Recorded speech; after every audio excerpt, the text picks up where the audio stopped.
Christmas Carol, Chapter 1. Marley was dead, to begin with. There is no doubt whatever about that. The register of his burial was signed by the clergyman, the clerk, the undertaker, and the chief mourner. Scrooge signed it, and Scrooge's name was good upon change for anything he chose to put his hand to. Old Marley was dead as a doornail. Mind, I don't mean to say that I know of my own knowledge what there is particularly dead about a doornail.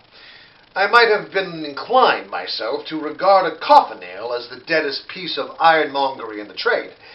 But the wisdom of our ancestors is in the simile, and my unhallowed hand shall not disturb it, or the country's done for. You will therefore permit me to repeat emphatically, Marley was dead as a doornail. Scrooge knew he was dead? Of course he did. How could it be otherwise? Scrooge and he were partners for I don't know how many years. Scrooge was his sole executor, his sole administrator, his sole assign, his sole residuary legatee, his sole friend, and sole mourner.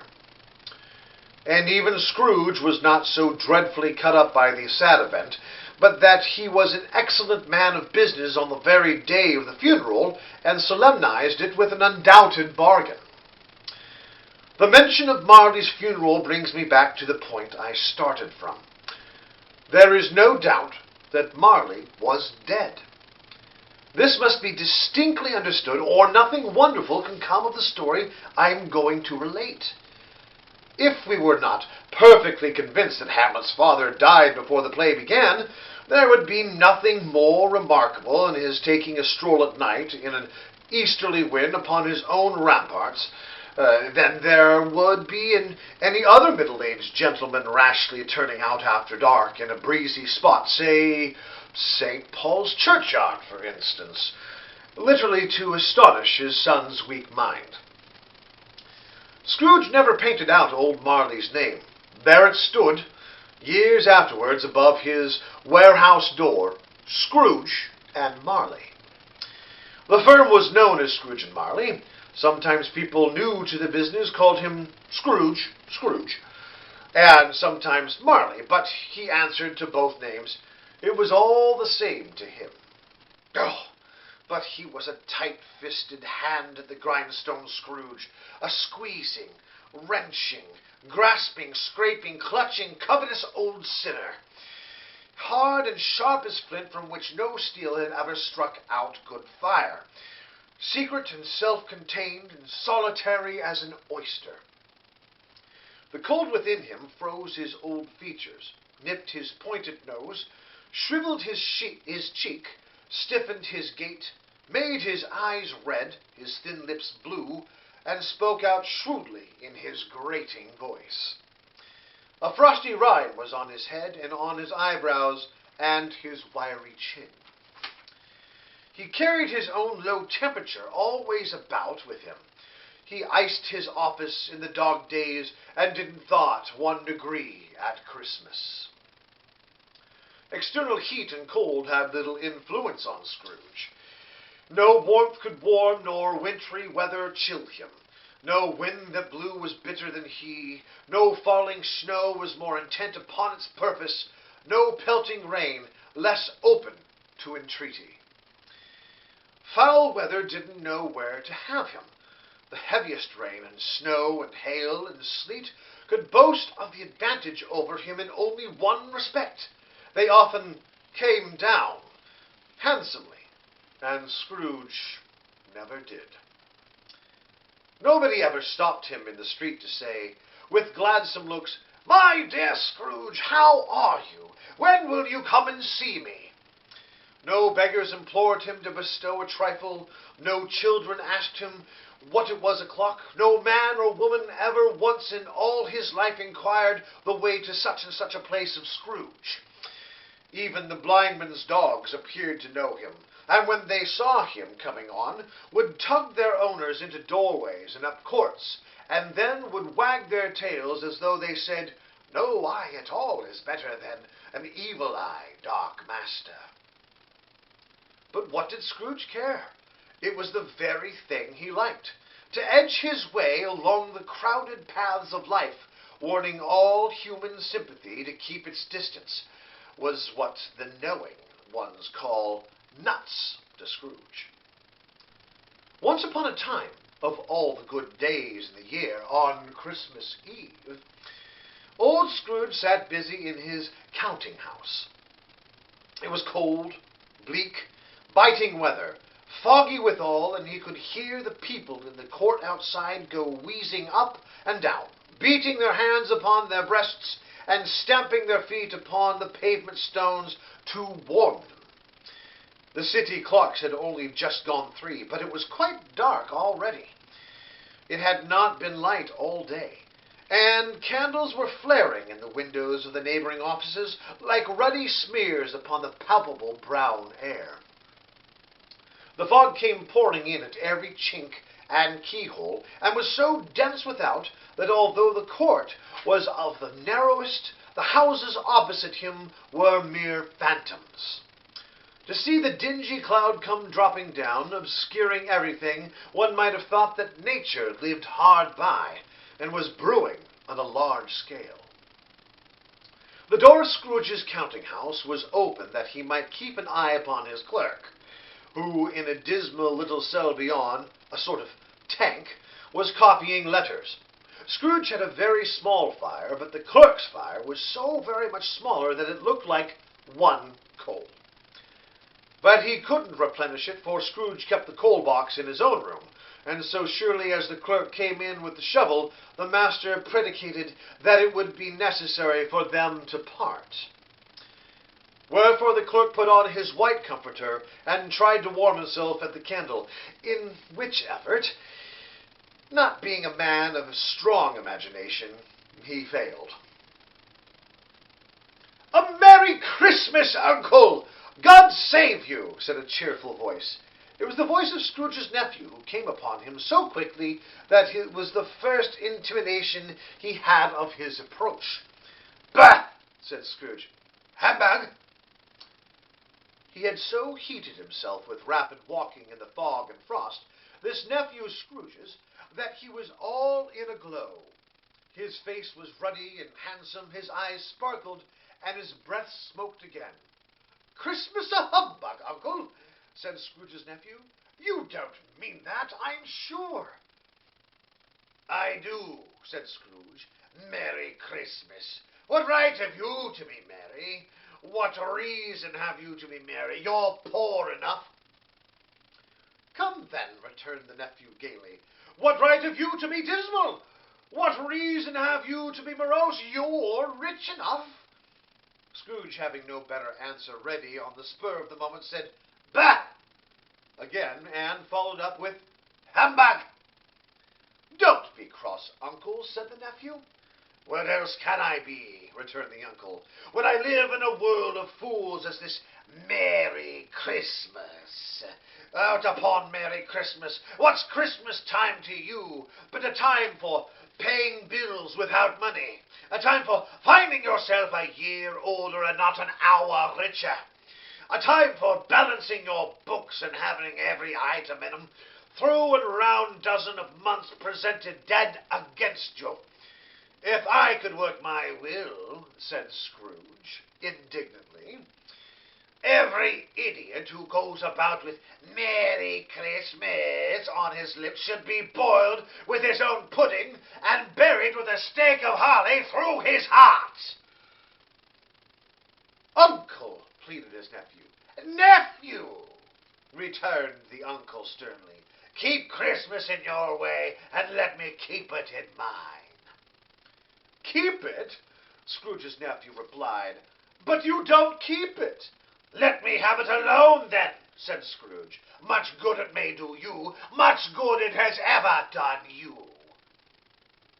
"There are many things from which I might have derived good, by which I have not profited, I dare say," returned the nephew. "Christmas among the rest. But I am sure I have always thought of Christmas time, when it has come around, apart from the veneration due to its sacred name and origin, if anything belonging to it can be apart from that, as a good time, a kind, forgiving, charitable, pleasant time. The only time I know of in the long calendar of the year when men and women seem by one consent to open their shut-up hearts freely. Oh, and to think of people below them as if they really were fellow passengers to the grave, and not another race of creatures bound on another journey. And therefore, uncle, though it has never put a scrap of gold or silver in my pocket, I believe that it has done me good, and will do me good, and I say, God bless it. The clerk in the office tank involuntarily applauded, becoming immediately sensible of his impropriety. He poked the fire and extinguished the last frail spark forever. "Let me hear another sound from you," said Scrooge, "and you'll keep your Christmas by losing your situation." "You're quite a powerful speaker, sir," he added, turning to his nephew. "I wonder you don't go into Parliament." "Don't be angry, uncle. Come, dine with me tomorrow." Scrooge said that he would see him. Yes, indeed he did. He went the whole length of the expression and said that he would see him in that extremity first. "But why?" cried Scrooge's nephew. "Why?" "Why did you get married?" said Scrooge. "Because I fell in love." "Because you fell in love," growled Scrooge, as if that were the only thing in the world more ridiculous than a Merry Christmas. "Good afternoon." "Nay, uncle, but you never came to see me before that happened. Why give it as a reason for not coming now?" "Good afternoon," said Scrooge. "I want nothing from you. I ask nothing of you. Why cannot we be friends?" "Good afternoon," said Scrooge. "I am sorry with all my heart to find you so resolute. We have never had any quarrel to which I have been a party, but I have made this trial in homage to Christmas, and I'll keep my Christmas humor to the last. So, a Merry Christmas, uncle." "Good afternoon," said Scrooge, "and a Happy New Year." "Good afternoon," said Scrooge. His nephew left the room without any angry word, notwithstanding. He stopped at the outer door to bestow the greetings on the season of the clerk, who, cold as he was warmer than Scrooge, for he returned them cordially. "There's another fellow," muttered Scrooge, who overheard him. "My clerk, with 15 shillings a week, a wife, a family, talking about a Merry Christmas. I'll retire to Bedlam." This lunatic, in letting Scrooge's nephew out, had let 2 other people in. They were portly gentlemen, pleasant to behold, and now stood with their hats off in Scrooge's office. They had books and papers in their hands, and bowed to him.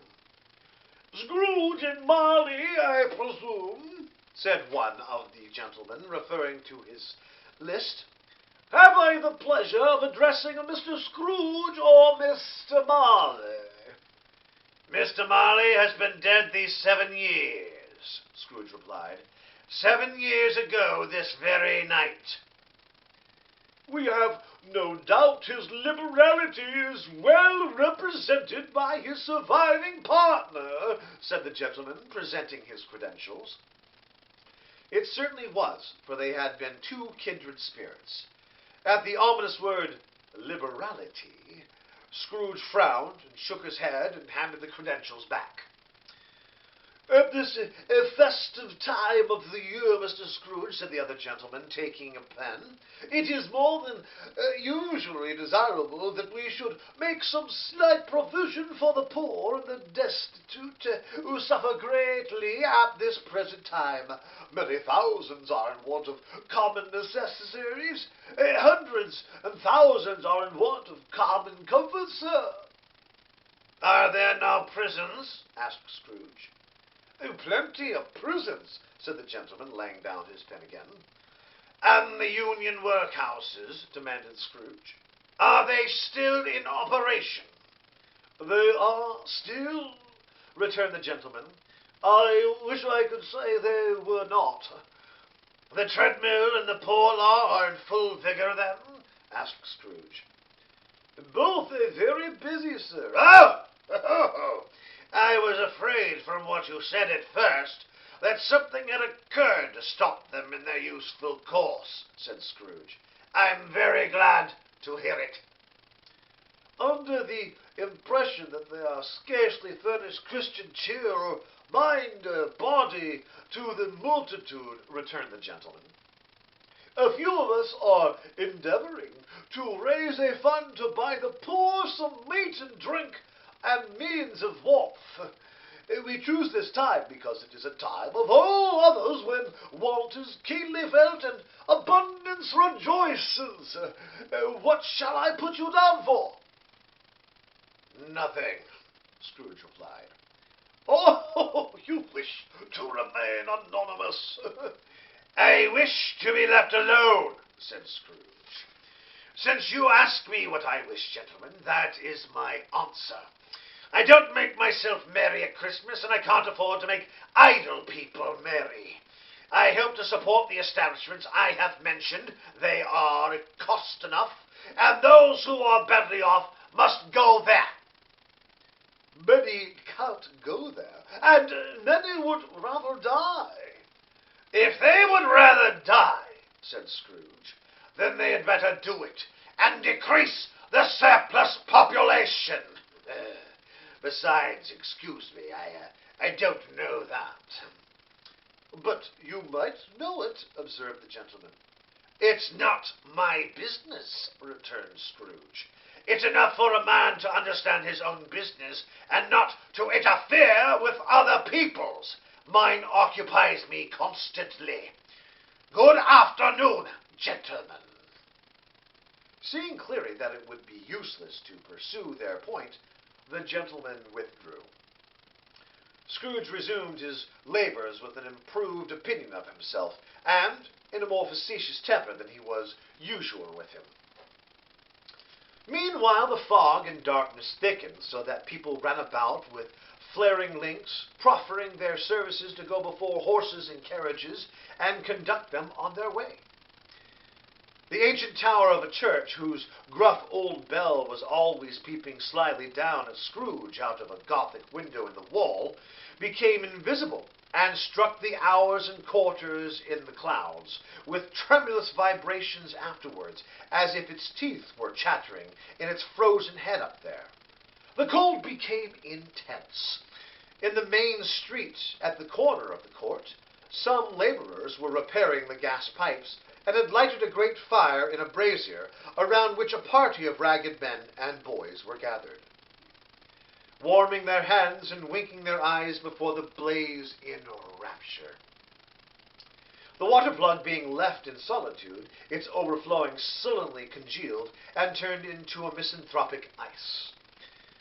The brightness of the shop, where holly sprigs and berries crackled in the lamp heat of the windows, made pale faces ruddy as they passed.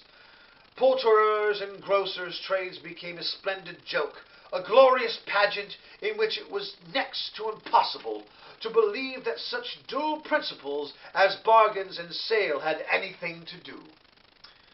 The Lord Mayor, in the stronghold of the mighty mansion house, gave orders to his 50 cooks and butlers to keep Christmas as a Lord Mayor's household should, and even a little tailor, whom had fined 5 shillings on the previous Monday for being drunk and bloodthirsty in the streets, stirred up tomorrow's puddings in his garret, while his lean wife and the baby sallied out to buy the beef. Foggier yet and colder, piercing, searching, biting cold. If the good St. Dunstan had but nipped the evil spirit's nose with a touch of such weather as that, instead of using his familiar weapons, then indeed he would have roared a lusty purpose. The owner of one scant young nose, gnawed and mumbled by the hungry cold as bones are gnawed by dogs, stooped down at Scrooge's keyhole to regale him with a Christmas carol. But as the first sound of "God bless ye, merry gentlemen, may nothing you dismay," Scrooge scolded the ruler with such energy of action that the singer, in terror, left the keyhole to the fog and even more congenial frost.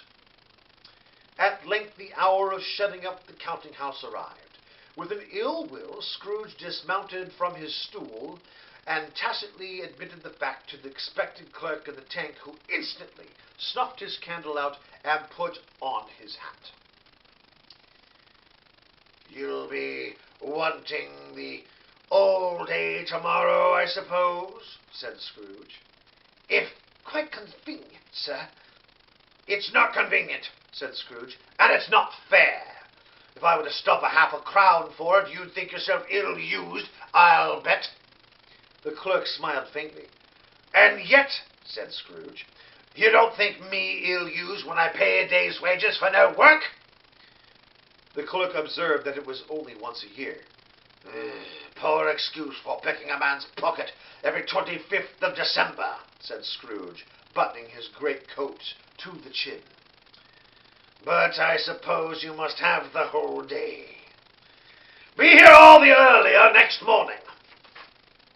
The clerk promised that he would, and Scrooge walked out with a growl. The office was closed in a twinkling, and the clerk, with his long ends of white comforter dangling below his waist, for he boasted no greatcoat, went down a slide of Cornhill at the end of a lane of boys 20 times in honor of it being Christmas Eve, and then ran home to Camden Town as hard as he could pelt to play at blindman's buff.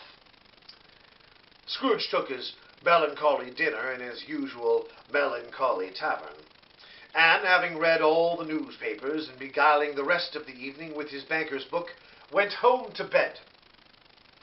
He lived in chambers which had once belonged to his deceased partner. They were a gloomy suite of rooms in a lowering pile of a building up a yard where it had so little business to be that one could scarcely help but fancying it must have run there when it was a young house, playing at hide-and-seek with other houses, and have forgotten the way out again. It was old enough now and dreary enough, for nobody lived in it but Scrooge, the other rooms being all let out as offices. The yard was so dark that even Scrooge, who knew its every stone, was fain to grope with his hands. The fog and frost so hung about the black old gateway of the house that it seemed as if the genius of the weather sat in mournful meditation on the threshold. Now, it is a fact that there was nothing at all particular about the knocker on the door except that it was very large. It also was a fact that Scrooge had seen it night and morning during his whole residence in that place. Also, that Scrooge had as little of what is called fancy about him as any man in the city of London, even including, which is a bold word, the corporation, aldermen, and livery. Let it also be borne in mind that Scrooge had not bestowed one thought on Marley since his last mention of his 7 years dead partner that afternoon. And then let any man explain to me, if he can, how it happened that Scrooge, having his key in the lock of the door, saw in the knocker, without its undergoing any intermediate process of change, not a knocker, but Marley's face. Marley's face. It was not an impenetrable shadow as the other objects in the yard were, but had a dismal light about it, like a bad lobster in a dark cellar. It was not angry or ferocious, but looked Scrooge as Marley used to look, with ghostly spectacles turned up again on its ghostly forehead. The hair was curiously stirred, as if by breath or hot air, and though the eyes were wide open, they were perfectly motionless. That and its livid color made it horrible, but its horror seemed to be, in spite of the face and beyond its control, rather than a part of its own expression. As Scrooge looked fixedly at this phenomenon, it was a knocker again. To say that he was not startled, or that his blood was not conscious of a terrible sensation to what it had been a stranger from infancy, would be untrue. But he put his hand upon the key he had relinquished, turned it sturdily, walked in, and lighted his candle. He did pause, before he shut the door, and he did look cautiously behind it first, as if he half expected to be terrified with the sight of Marley's pigtail sticking out into the hall. But there was nothing on the back of the door, except the screws and nuts that held the knocker on. So he said, "Puh, puh," and closed it with a bang. The sound reverberated through the house like thunder. Every room above and every cask in the wine merchant's cellars below appeared to have a separate peal of echoes of its own. Scrooge was not a man to be frightened by echoes.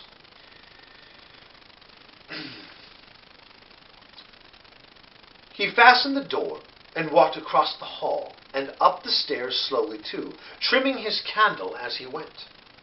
You may walk vaguely about driving a coach and six up a good old flight of stairs, or through a bad young Act of Parliament, but I mean to say you might have got a hearse up that staircase and taken it broadwise, with the splinter bar towards the wall and the door towards the balustrades, and done it easy. There was plenty of width for that, and room to spare. Which is perhaps the reason why Scrooge thought he saw a locomotive hearse going on before him in the gloom. Half a dozen gas lamps out of the street wouldn't have lightened the entry too well, so you may suppose that it was pretty dark with Scrooge's dip. Up Scrooge went, not caring a button for that. Darkness is cheap, and Scrooge liked it. But before he shut his heavy door, he walked through his rooms to see that all was right. He had just enough recollection of the face to desire to do that. Sitting room, bedroom, lumber room, all as they should be. Nobody under the table, nobody under the sofa, nobody in the grate, the spoon and basin ready by the fire, and the little saucepan of gruel, Scrooge had a cold in his head, upon the hob. Nobody under the bed, nobody in the closet, nobody in his dressing gown, which was hanging up in a suspicious attitude against the wall. Lumber room as usual, old fire guard, old shoes, 2 fish baskets, washing stand on 3 legs, and a poker. Quite satisfied, he closed his door and locked himself in. Double locked himself in, which was not his habit. Thus secured against surprise, he took off his cravat, put on his dressing gown and slippers and his nightcap, and sat down before the fire to take his gruel. It was a very low fire indeed, nothing on such a bitter night. He was obliged to sit close to it and brood over it before he could extract the least sensation of warmth from which a handful of fuel. The fireplace was an old one, built by some Dutch merchant long ago, and paved all around with quaint Dutch tiles, designed to illustrate the Scriptures. There were Cains and Abels, Pharaoh's daughters, queens of Sheba, angelic messengers descending through the air on clouds like featherbeds, Abrahams, Belshazzars, apostles putting off to sea in butterboats, hundreds of figures to attract his thoughts, and yet that face of Marley, 7 years dead, came like the ancient prophet's rod and swallowed up the whole. If each smooth tile had been a blanket first, with power to shape some picture on its surface from the disjointed fragments of his thoughts, there would have been a copy of old Marley's head on every one. "Hammer!" said Scrooge, and walked across the room. After several turns, he sat down again.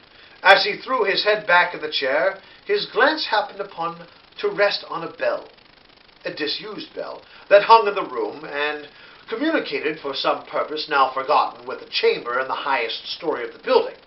It was with great astonishment, and with a strange, inexplicable dread, that as he looked, he saw this bell begin to swing. It swung so softly in the outset that it scarcely made a sound. but soon it rang out loudly, and so did every bell in the house.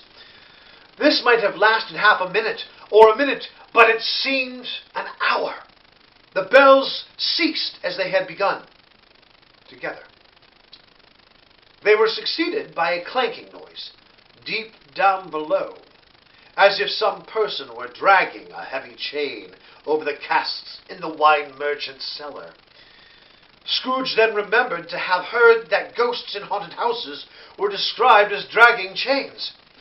The cellar door flew open with a booming sound, and then he heard the noise much louder, on the floors below, then coming up the stairs, then coming straight towards his door. "It's a humbug still," said Scrooge. "I shan't believe it." His colour changed, though, when without a pause it came on through the heavy door and passed into the room before his eyes. Upon its coming in, the dying flame leapt up as though it cried, "I know him! Marley's ghost!" and fell again. The same face, the very same. Marley in his pigtail, usual waistcoat, tights, and boots, the tassels on the latter bristling, like his pigtail and his coat skirts, and the hair upon his head. The chain he drew was clasped about his middle. It was long, and wound about him as a tail, and it was made, for Scrooge observed it closely, of cash boxes, keys, padlocks, ledgers, deeds, and heavy purses wrought in steel. His body was transparent, so that Scrooge, observing him, and looking through his waistcoat, could see the two buttons on his coat behind. Scrooge had often heard it said that Marley had no bowels, but he had never believed it until now. No, nor did he even believe it now, though he looked at this phantom through and through, and saw it standing before him, though he felt the chilling influence of its death-cold eyes, and marked the very texture of the folded kerchief around about its head and chin, which wrapper he had not observed before, he was still incredulous, and fought against his sentence. "How now?" said Scrooge, caustic and cold as ever. What do you want with me?" "Much," Marley's voice, no doubt about it. "Who are you?" "Ask me who I was." "Who were you, then?" said Scrooge, raising his voice. "You're particular for a shade." He was going to say, "to a shade," but substituted this as more appropriate. "In life, I was your partner, Jacob Marley." Can you sit down?" asked Scrooge, looking doubtfully at him. "I can." "Do it, then." Scrooge asked the question because he didn't know whether a ghost so transparent might find himself in a condition to take a chair, and felt that in the event of its being impossible, it might involve the necessity of an embarrassing explanation. But the ghost sat down on the opposite side of the fireplace as if he were quite used to it. "You don't believe in me?" observed the ghost. "I don't," said Scrooge. "What evidence would you have of my reality beyond that of your senses?" "I don't know," said Scrooge. "Why do you doubt your senses?" "Because," said Scrooge, "a little thing affects them. A slight disorder of the stomach makes them cheats. You may be an undigested bit of beef, or a blot of mustard, a crumb of cheese, a fragment of underdone potato. There's more of the gravy of grave about you, whatever you are." Scrooge was not much in the habit of cracking jokes, nor did he feel in his heart by any means waggish then. The truth is that he tried to be smart as a mean of distracting his own attention and keeping down his terror, for the spectre's voice disturbed the very marrow in his bones. To sit, staring at those fixed, glazed eyes, in silence for a moment, would play, Scrooge felt, the very deuce with him. There was something very awful, too, in the spectre's being provided with an infernal atmosphere of its own.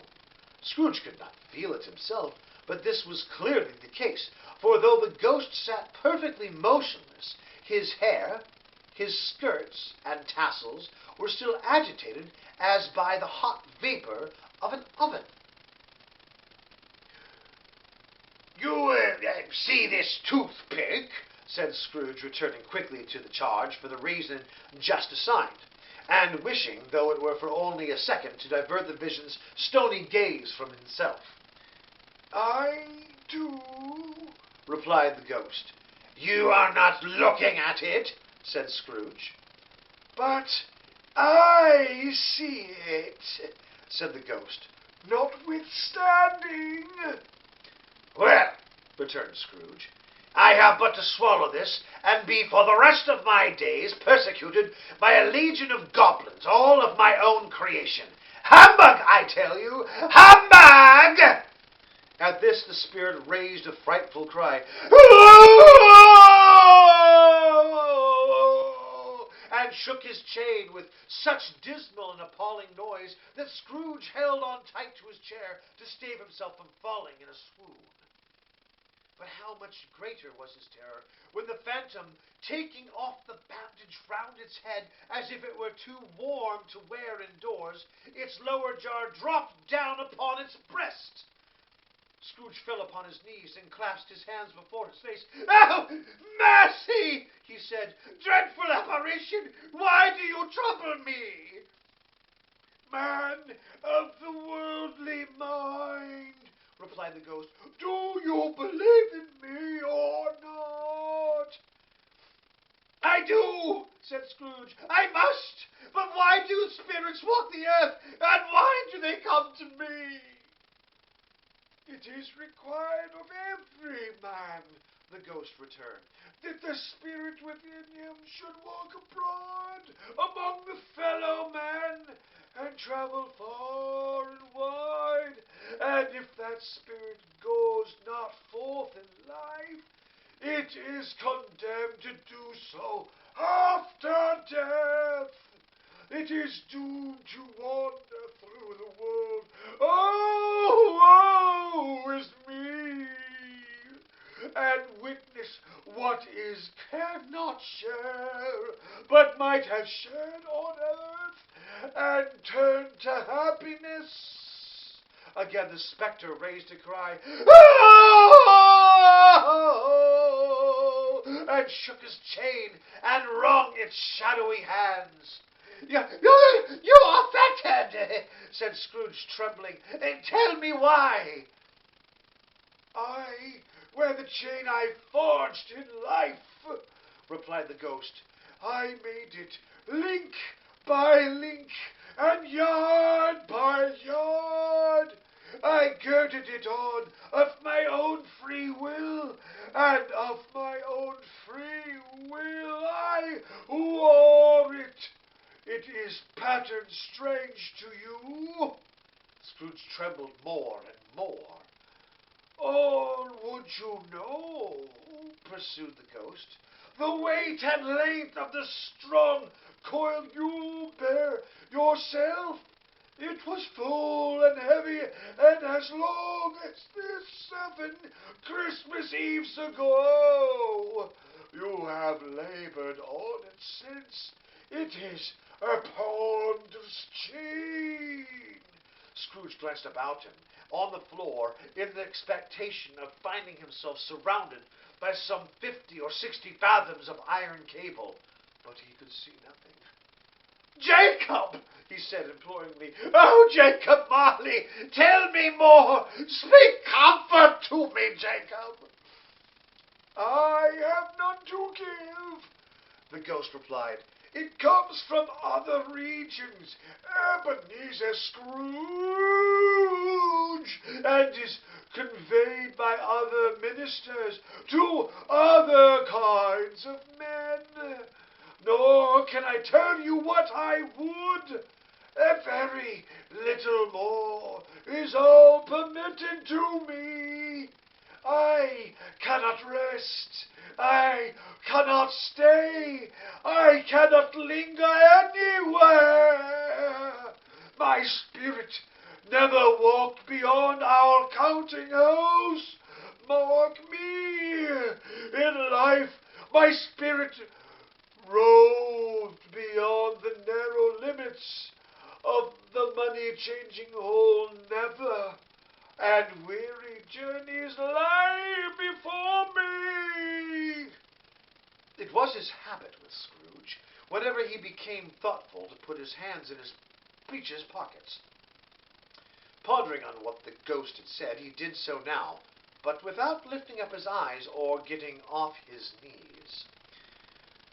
"You must have been very slow about it, Jacob," Scrooge observed in a businesslike manner, though with humility and deference. "Slow?" the ghost repeated. 7 years dead," mused Scrooge, "and traveling all the time." "The whole time," said the ghost. "No rest, no peace, incessant torture of remorse." "You travel fast?" said Scrooge. "On the wings of the wind," replied the ghost. "You might have got over a great quantity of ground in 7 years," said Scrooge. The ghost, on hearing this, set up another cry,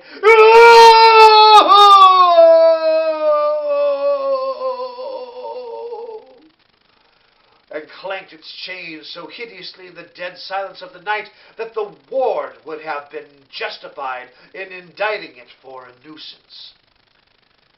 "Oh, captive, bound, and double-ironed," cried the phantom, "not to know that ages of incessant labor by immortal creatures for this earth must pass into eternity before the good of which it is susceptible is all developed. Not to know that any Christmas spirit working kindly in its little sphere, whatever it may be, will find its mortal life too short for its vast means of usefulness. Not to know that no piece of regret can make amends for one's life's opportunities misused. Yet such was I. Oh, such was I." "But you were always a good man of business, Jacob," faltered Scrooge, who now began to apply this to himself. "Business!" cried the ghost, wringing its hands again. "Mankind was my business. The common welfare was my business. Charity, mercy, forbearance, and benevolence were all my business.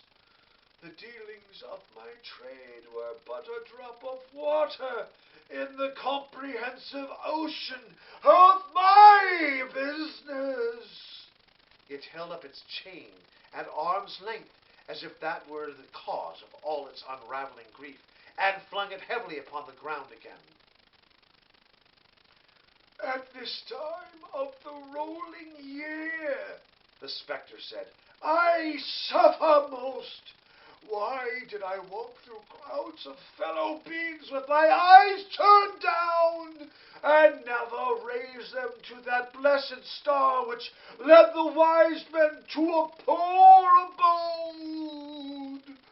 Were there no poor homes to which its light would have conducted me? Scrooge was very much dismayed to hear the spectre going on at this rate, and began to quake exceedingly. "Hear me," said the ghost. "My time is nearly gone." "Oh, I will," said Scrooge. "But don't be hard upon me. Don't be flowery, Jacob, pray." "How is it that I appear before you in a shape that you can see? I may not tell. I have sat invisible beside you many and many a day." It was not an agreeable idea. Scrooge shivered and wiped the perspiration from his brow. "That is no light part of my penance," pursued the ghost. "I am here tonight to warn you that you have yet a chance of hope of escaping my fate, a chance of hope of my procuring Ebenezer." "You were always a good friend to me," said Scrooge. "Thank ye." "You will be haunted," resumed the ghost, "by 3 spirits." Scrooge's countenance fell, almost as low as the ghost's had done. "Is that the chance and hope you mentioned, Jacob?" he demanded in a faltering voice. "It is. I think I'd rather not," said Scrooge. "Without their visits," said the ghost, "you cannot hope to shun the path I tread. Expect the first tomorrow when the bell tolls 1. Couldn't I take them all at once and have it over with?" hinted Scrooge. "Expect the second on the next night at the same hour, the third upon the next night when the last stroke of 12 has ceased to vibrate. Look to see me no more, and look that, for your own sake, you'll remember what has passed between us." When it had said these words, the spectre took its wrapper from the table and bound around a head again, as before. Scrooge knew this by the smart sound of its teeth made when the jaws were brought together by the bandage. He ventured to raise his eyes again and found his supernatural visitor confronting him in an erect attitude, with its chain wound over and about its arm. The apparition walked backward from him, and at every step it took, the window raised itself a little, so that when the spectre reached it, it was wide open. It beckoned Scrooge to approach, which he did. When they were within 2 paces of each other, Marley's ghost held up its hand, warning him to come no nearer. Scrooge stopped, not so much in obedience as in surprise and fear, for on the rising of the hand he became sensible of confused noises in the air, incoherent sounds of lamentation and regret, wailings inexpressibly sorrowful and self-accusatory. The spectre, after listening for a moment, joined in the mournful dirge and floated out upon the blank, dark night. Scrooge followed to the window, desperate in his curiosity. He looked out. The air was filled with phantoms, wandering hither and thither in restless haste, and moaning as they went. Every one of them wore chains like Marley's ghost. Some few, they might be guilty governments, were linked together. None were free. Many had been personally known to Scrooge in their lives.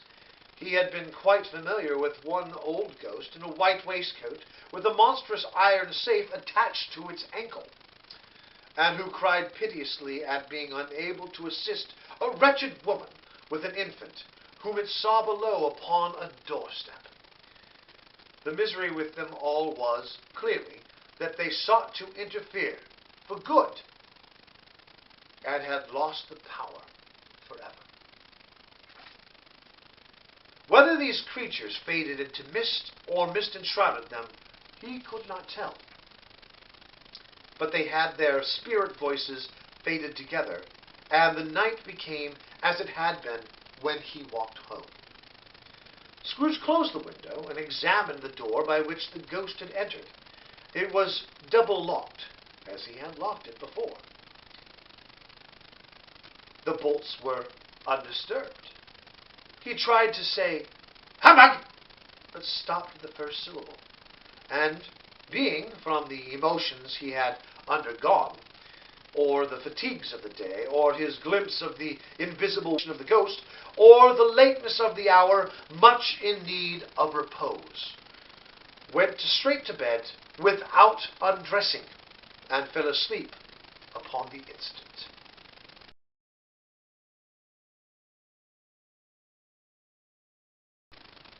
Chapter 2.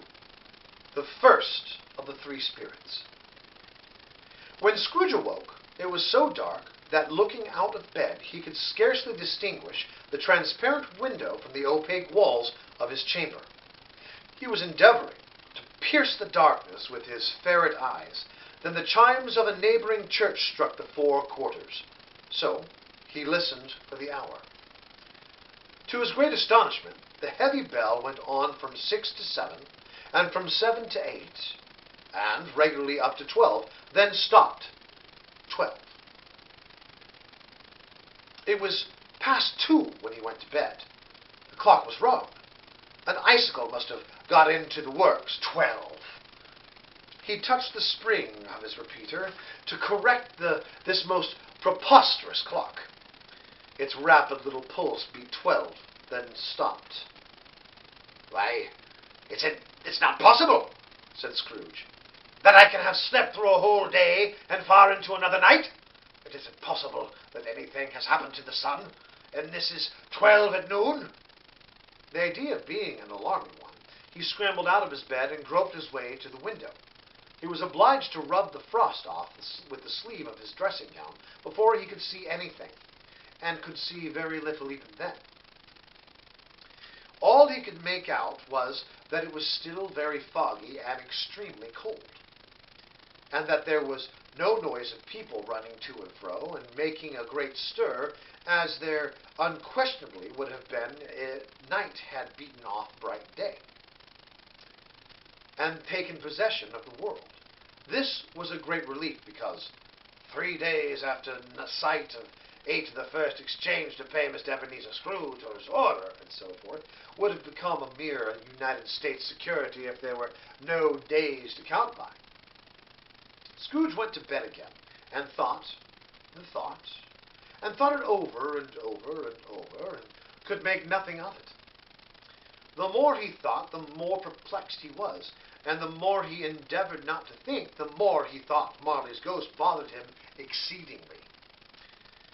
Every time he resolved within himself, after mature inquiry, that it was all a dream, his mind flew back again, like a strong spring released, to its first position, and presented the same problem to be worked all through.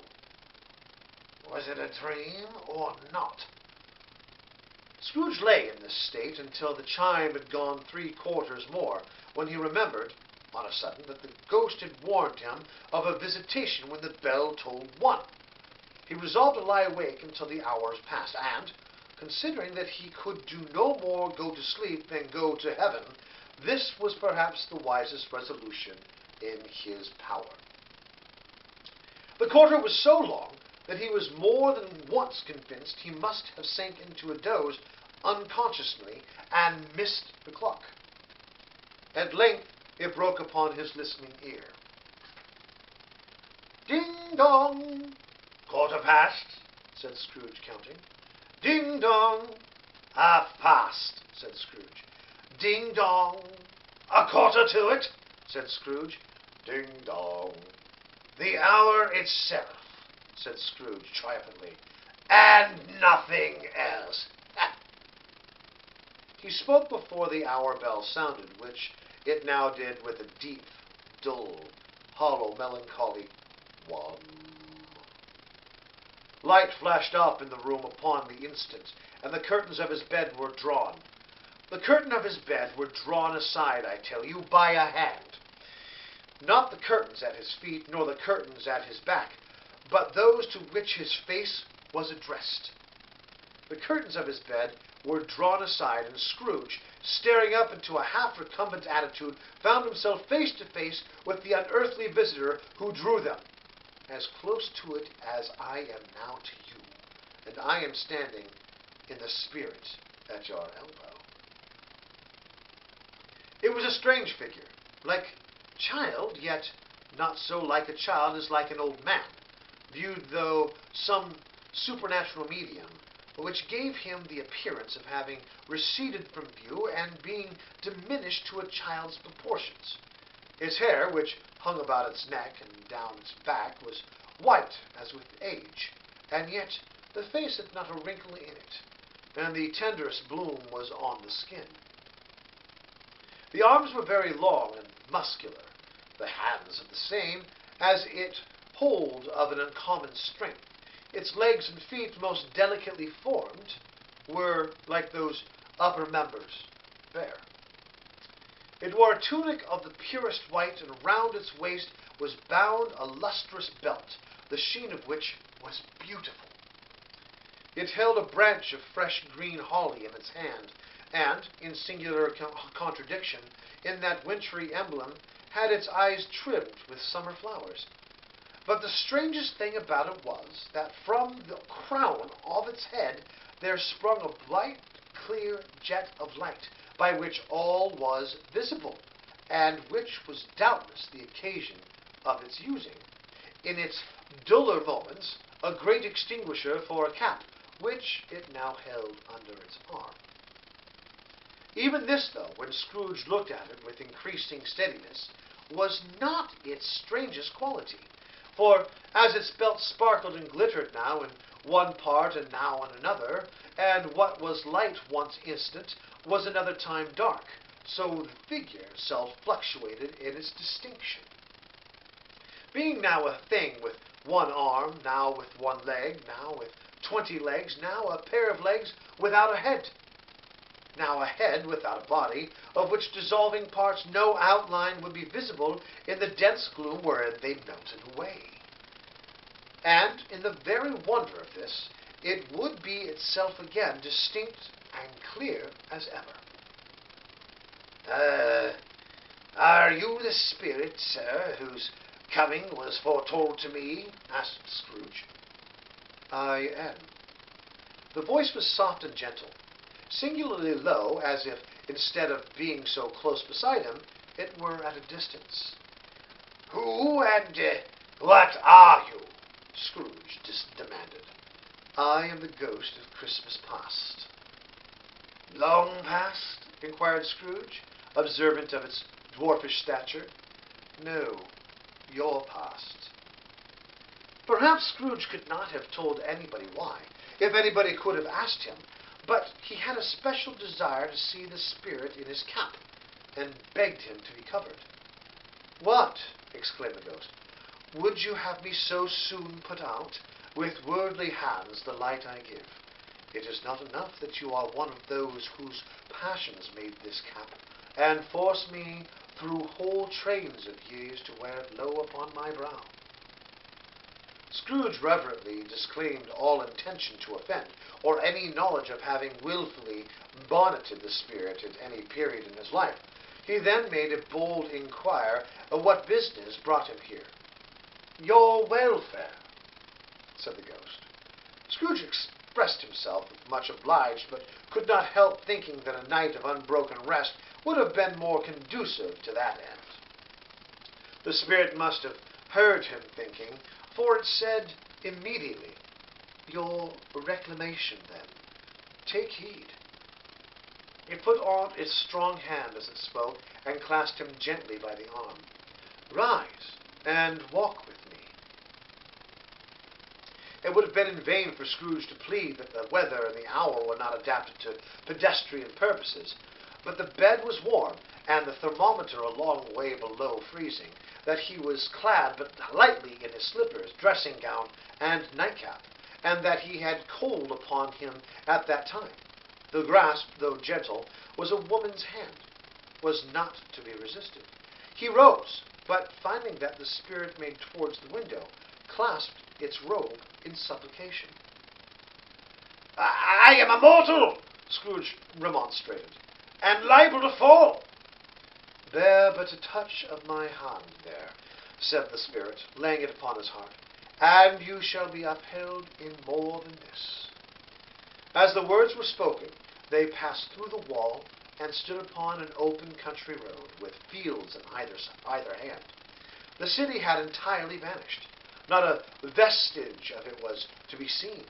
The darkness and the mist had vanished with it, for it were a clear, cold winter day, and snow upon the ground. "Good heaven!" said Scrooge, clasping his hands together, as he looked about him. I was bred in this place. I was a boy here." The spirit gazed upon him mildly. Its gentle touch, though it had been light and instantaneous, appeared still present to the old man's sense of feeling. He was conscious of 1,000 odors floating in the air, each one connected with 1,000 thoughts and hopes and joys and care of long, long forgotten. "Your lip is trembling," said the ghost, "and what it is upon your cheek?" Scrooge muttered with an unusual catching in his voice that it was a pimple, and begged the ghost to lead him where he would. "You recollect the way?" inquired the spirit. "Remember it?" cried Scrooge with fervor. "I could walk it blindfolded." "Strange to have forgotten it for so many years," observed the ghost. "Let us go on." They walked along the road, Scrooge recognizing every gate and post and tree, until little Market Town appeared in the distance, with its bridge, its church, and winding river. Some shaggy ponies now were trotting towards them, with boys upon their backs, who called to other boys in country gigs and carts and driven by farmers. All these boys were in great spirits, and shouted to each other, until the broad fields were so full of merry music that the crisp air laughed to hear it. "These are but shadows of the things that have been," said the spirit. "They have no consciousness of us." The joking travelers came on, and as they came, Scrooge knew and named every one. Why, was he rejoiced beyond all bounds to see them? Why did his cold eye glisten and his heart leap up as they were passed? Why was he filled with gladness when he heard them give each other "Merry Christmas" as they parted at crossroads and byways for their several homes? What was Merry Christmas to Scrooge? Out upon Merry Christmas! What good had it ever done to him? "The school is quite deserted," said the ghost. "A solitary child, neglected by his friends, is left there still." Scrooge said he knew it, and he sobbed. They left the high road by a well-remembered lane, and soon approached a mansion of dull red brick, with a little weathercock-surmounted cupolas on the roof, and a bell hanging in it. It was a large house, but one of broken fortunes, for the spacious offices were little used, their walls were damp and mossy, their windows broken, and their gates decayed. Fowls clucked and strutted in the stables, and the coach-houses and sheds were overgrown with grass. Nor was it more retentive of its ancient state within, for entering the dreary hall and glancing through the open doors of many rooms, they found them poorly furnished, cold, and vast. There was an elderly savour in the air, a chilly bareness in the place, which associated itself somehow with too much getting up by the candlelight, and not too much to eat. They went, the ghost and Scrooge, across the hall to a door at the back of the house. It opened before them and disclosed a long, bare, melancholy room, made barer by the lines of plain deal forms and desks. At one of these, a lonely boy was reading near a feeble fire, and Scrooge sat down upon a form and wept to see this poor, forgotten self as he had used to be.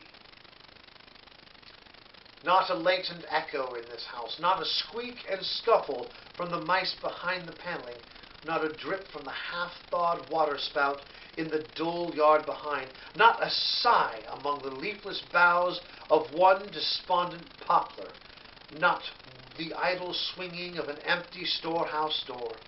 No, not a clinking in the fire, but fell upon the heart of Scrooge with softening influence, and gave a freer passage to his tears. The Spirit touched him on the arm, and pointed to his younger self, intent upon his reading. Suddenly a man in foreign garments, wonderfully real and distinct to look at, stood outside the window with an axe stuck in his belt, and leading an ass laden with wood by the bridle. "Oh, why, it's Ali Baba!" Scrooge exclaimed in ecstasy. "Oh, it's dear old honest Ali Baba! Yes, I know! One Christmas time when yonder solitary child was left here all alone, and he did come for that first time just like that. Oh, poor boy! And Valentine," said Scrooge. "And his wild brother, Orson. Well, there they go! And what's his name, who was put down in the drawers, asleep at the gate of Damascus. Don't you see him? And the Sultan's groom, turned upside down by the general. He is upon his head. Serve him right. I'm glad of it. What business had he to be married to the princess? To hear Scrooge expanding all the earnestness of his nature on such subjects in most extraordinary voice, between laughing and crying, and to see his heightened and excited face, would have been a surprise to his business friends in the city indeed. "Oh, there's the parrot!" cried Scrooge. "Green body and yellow tail, with a thing like a lettuce growing out at the top of its head. There he is! Ha, ha! Oh, poor Robin Crusoe," he called him, "who he came home again after sailing round the world. Poor Robin Crusoe! Where have you been, Robinson Crusoe?" The man thought he was dreaming, but he wasn't. It was the parrot, you know. There goes Friday, running for his life to the little creek. "Hello! Oh, hello!" Then, with a rapidity of transition very foreign to his unusual character, he said, in pity for his former self, "Poor boy." "I wish," muttered Scrooge, putting his hand in his pocket and looking about him after drying his eyes with his cuff. "It's too late now." "What is the matter?" asked the Spirit. "Nothing," said Scrooge. "Nothing. There was a boy singing a Christmas carol at my door last night. I should have liked to have given him something. That's all." The ghost smiled thoughtfully and waved his hand, saying as it did so, "Let us see another Christmas." Scrooge's former self grew larger at the words, and the room became a little darker and more dirty. The panels shrunk, and the windows cracked. Fragments of plaster fell out of the ceiling, and the naked laths were shown instead. But how all this was brought about, Scrooge knew no more than you do. He only knew that it was quite correct, that everything happened so, that there he was, alone again, when all the other boys had gone home for the jolly holidays. He was not reading now, but walking up and down despairingly. Scrooge looked at the ghost, and with a mournful shaking of his head, glanced anxiously towards the door. It opened, and a little girl, much younger than the boy, came darting in, and putting her arm about his neck, and often kissing him, addressed him as her. "Dear, dear brother." "I've come to bring you home, dear brother," said the child, clasping her tiny hands and bending down to laugh. "Oh, to bring you home, home, home." "Home, little Fan?" returned the boy. "Yes," cried the child, brimful of glee. "Home for good and all. home forever and ever. Father is as much kinder than he used to be. That home's like heaven. He spoke so gently to me the other night when I was going to bed that I was not afraid to ask him once more if you might come home. And he said, yes, yes, you should, and sent me in a coach to bring you. And you're to be a man, said the child, opening her eyes, and are never to come back here. But first, you're to be together all Christmas long and have the merriest time in all the world. You are quite a woman, little Fan, exclaimed the boy. She clapped her hands and laughed and tried to touch his head, but being too little, laughed again and stood on tiptoe to embrace him. Then she began to drag him in her childish eagerness towards the door, and he, nothing loth to go, accompanied her. A terrible voice in the hall cried, "Bring down Master Scrooge's box there!" And in the hall appeared the schoolmaster himself, who glared on Master Scrooge with a ferocious condescension, and threw him into a dreadful state of mind by shaking hands with him. He then conveyed him and his sister into the veriest old well of a shivering best parlour that ever was seen, where the maps upon the wall and the celestial and terrestrial globes in the windows were waxy with cold. Here he produced a decanter of curiously light wine and a block of curiously heavy cake, and administered installments of those dainties to the young people, at the same time sending out a meagre servant to offer a glass of something to the postboy, who answered that he had thanked the gentleman, but if it was the same tap as he had tasted before, he had rather not. Master Scrooge's trunk being by this time tied onto the top of the chaise, the children bade the schoolmaster goodbye, right willingly, and getting into it, drove gaily down the garden sweep, the quick wheels dashing the hoar-frost and snow off of the dark leaves of the evergreens like spray. "Always a delicate creature, whom a breath might have withered," said the ghost. "But she had a large heart." "So she had," cried Scrooge. "You're right. I will not gainsay spirit. God forbid!" "She died a woman," said the ghost, "and had, as I think, children." "One child," Scrooge returned. "True," said the ghost. "Your nephew." Scrooge seemed uneasy in his mind and answered briefly, "Yes." Although they had but that moment left the school behind them, they were now in the busy thoroughfares of a city where shadowy passengers passed and repassed, where shadowy carts and coaches battled for the way, and all the strife and tumult of a real city were. It was made plain enough by the dressing of the shops that here, too, it was Christmas time again, but it was evening, and the streets were lighted up. The ghost stopped at a certain warehouse door and asked Scrooge if he knew it. "Know it?" said Scrooge. "Was an apprentice here." They went in, at sight of an old gentleman in a Welsh wig, sitting behind a high desk that if he had been 2 inches taller, he must have knocked his head against the ceiling. Scrooge cried in excitement, "Why, it's out Fezziwig! Oh, bless his heart, it's Fezziwig alive again! Old Fezziwig laid down his pen and looked up at the clock, which pointed to the hour of 7. He rubbed his hands, adjusted his capacious waistcoat, laughed all over himself from his shoes to his organ of benevolence, and called out in a comfortable, oily, rich, fat, jovial voice, "Yo-ho there, Ebenezer, Dick!" Scrooge's former self, now grown a young man, came briskly accompanied by his fellow apprentice. "Dick Wilkins, to be sure," said Scrooge to the ghost. "Bless me, yes, there he is. Oh, he was very much attached to me, was Dick. Poor Dick, dear, dear." "Yo-ho, my boys," said Fezziwig. "No more work tonight. Ebenezer! Let's have the shutters up! Cried old Fezziwig in a sharp clap of his hands, before a man can say, Jackie Robinson! You wouldn't believe how those two fellows went at it.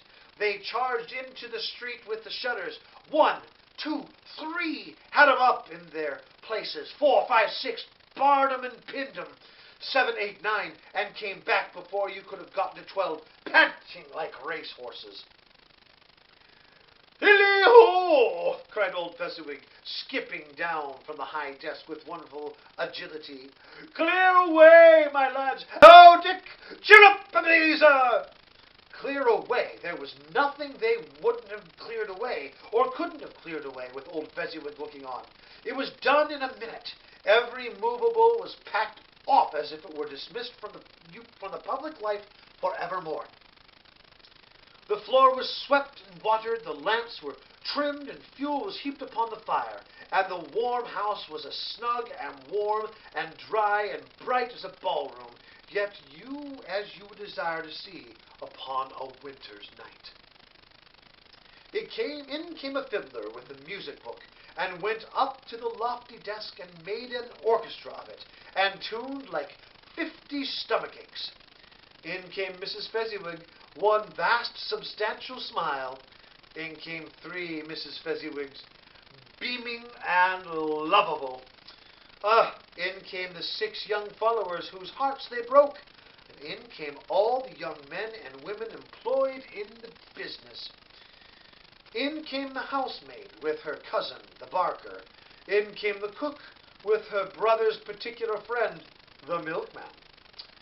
In came the boy from over the way, who was suspected of not having board enough from his master, trying to hide himself behind the girl from next door, but one who was proved to have had her ears pulled by her mistress. In they all came, one after another, some shyly, some boldly, some gracefully, some awkwardly, some pushing, some pulling. In they all came anyhow and everyhow. Away they all went, 20 people at once, hands half round and back again the other way, down the middle and up again. Round and round in various stages of affectionate grouping, old top couple always turning up in the wrong place, new top couple starting off again. Oh, as soon as they got there, all top couples at last, and not a bottom one to help them. Oh. When this result was brought about, old Fezziwig, clapping his hands to stop the dance, cried out, "Well done!" Oh. And the fiddler plunged his hot face into a pot of porter, especially provided for that purpose. But scoring rest upon his reappearance, he instantly began again, and though there were no dancers yet, as if the other fiddler had been carried home, exhausted, on a shutter, and he were brand new, man resolved to beat him out of sight, or perish. There were more dances, and there were forfeits, and more dances, and there was cake, and then there was negus, and there was a great piece of cold roast, and there was a great piece of cold boiled, and then there were mince pies and plenty of beer. Oh, but the great effect of the evening came after the roast and boiled, when the fiddler, an artful dog, mind, the sort of man who knew his business better than you or I could have told it him, struck up Sir Roger de Coverley. Then old Fezziwig stood out to dance with Mrs. Fezziwig. Top couple, too, with a good stiff piece of work cut out for them. 3 or 4 and 20 pair of partners, people who were not to be trifled with, people who would dance and had no notion of walking. But if they had been twice as many, 4 times, old Fezziwig would have been a match for them, and so would Mrs. Fezziwig. As to her, she was worthy to be his partner in every sense of the term. It's not that high praise, tell me, higher, and I'll use it. A positive light appeared to issue from Fezziwig's callous. They came and shone in every part of the dance like moons. You couldn't have predicted at any given time what become of 'em next. And when old Fezziwig and Mrs. Fezziwig had gone all through the dance, advance and retire, hold hands with your partner, bow and curtsy, corkscrew, thread the needle, and back again to your place, Fezziwig cut so deftly that he appeared to wink with his legs and came upon his feet again without a stagger. When the clock struck 11, his domestic ball broke up. Mr. and Mrs. Fezziwig took their stations, one on either side of the door, and shaking hands with every person individually, as he or she went out, wished him or her a Merry Christmas. When everybody had retired but the two prentices, they did boldly have retired, the same to them, and thus the cheerful voices died away, and the lads were left to their beds, which were under a counter in the back shop. During the whole of this time, Scrooge had acted like a man out of his wits. His heart and soul were in the scene, and with his former self he corroborated everything, remembered everything, enjoyed everything, and underwent the strangest agitation. It was not until now, when the bright faces of his former self and Dick were turned from them, that he remembered the ghost, and became conscious that it was looking full upon him, while the light upon its head burnt very clear. "A small matter," said the ghost, "to make these silly folks so full of gratitude." "Small!" echoed Scrooge. The spirit signed to him to listen to the two apprentices who were pouring out their hearts in praise of Fezziwig, and when he had done so, said, "Why, is it not? He has spent but a few pounds of your mortal money, 3 or 4 perhaps. Is that so much that he deserved this praise?" It isn't that," said Scrooge, heated by this remark, and speaking unconsciously like his former, not his latter self. "It isn't that, spirit. He has the power to render us happy or unhappy, to make our services light or burdensome, a pleasure or a toil. Say that his power lies in words and looks and things so slight and insignificant that it is impossible to add and count 'em up. Why, what then? The happiness he gives is quite as great as if it cost a fortune." He felt the spirit's glance and stopped. "What is the matter?" said the ghost. Nothing particular," said the Scrooge. "Something, I think," said the ghost. "No," said Scrooge. "No, I should like to be able to say a word or two to my clerk just now. That's all." His former self turned down the lamps as he gave utterance to the wish, and Scrooge and the ghost again stood side by side in the open air. "My time grows short," observed the spirit. "Quick."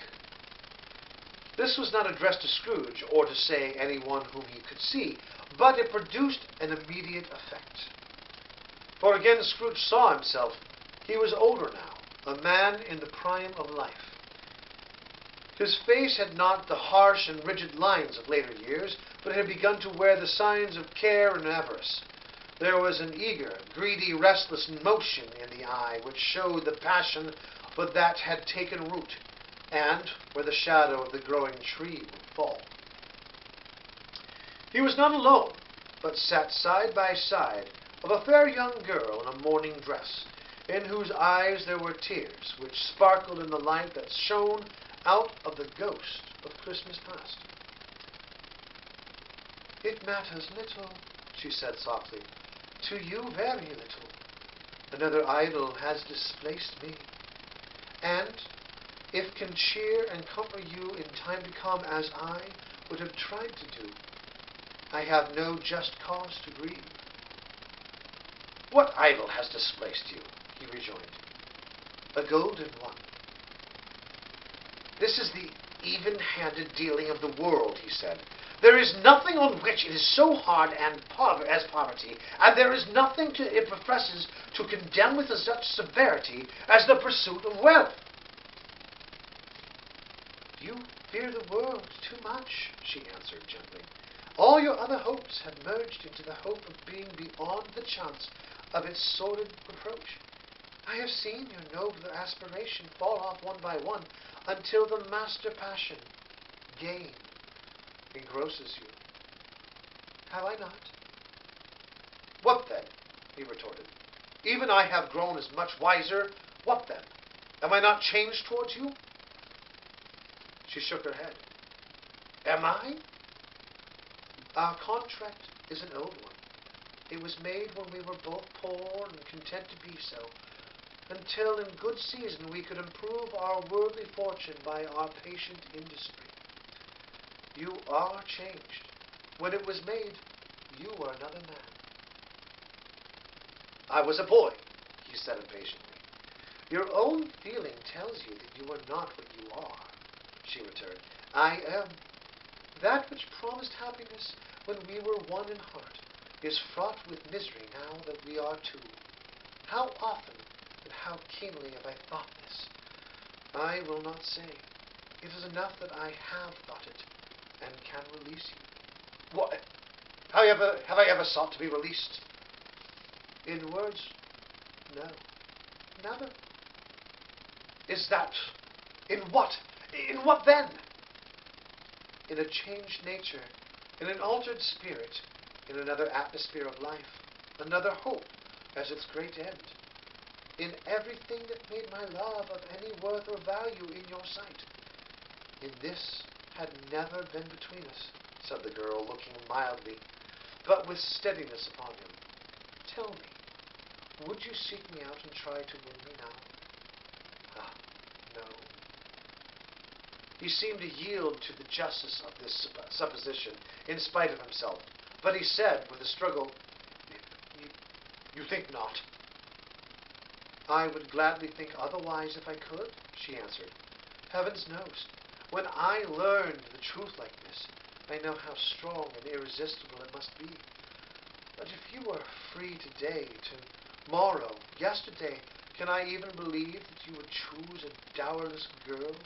You who, in your very confidence with her, weigh everything by gain, or choosing her. If for a moment you were false enough to your own guiding principle to do so, do I not know that your repentance and regret would surely follow? I do. And I release you with a full heart for the love of him you once were.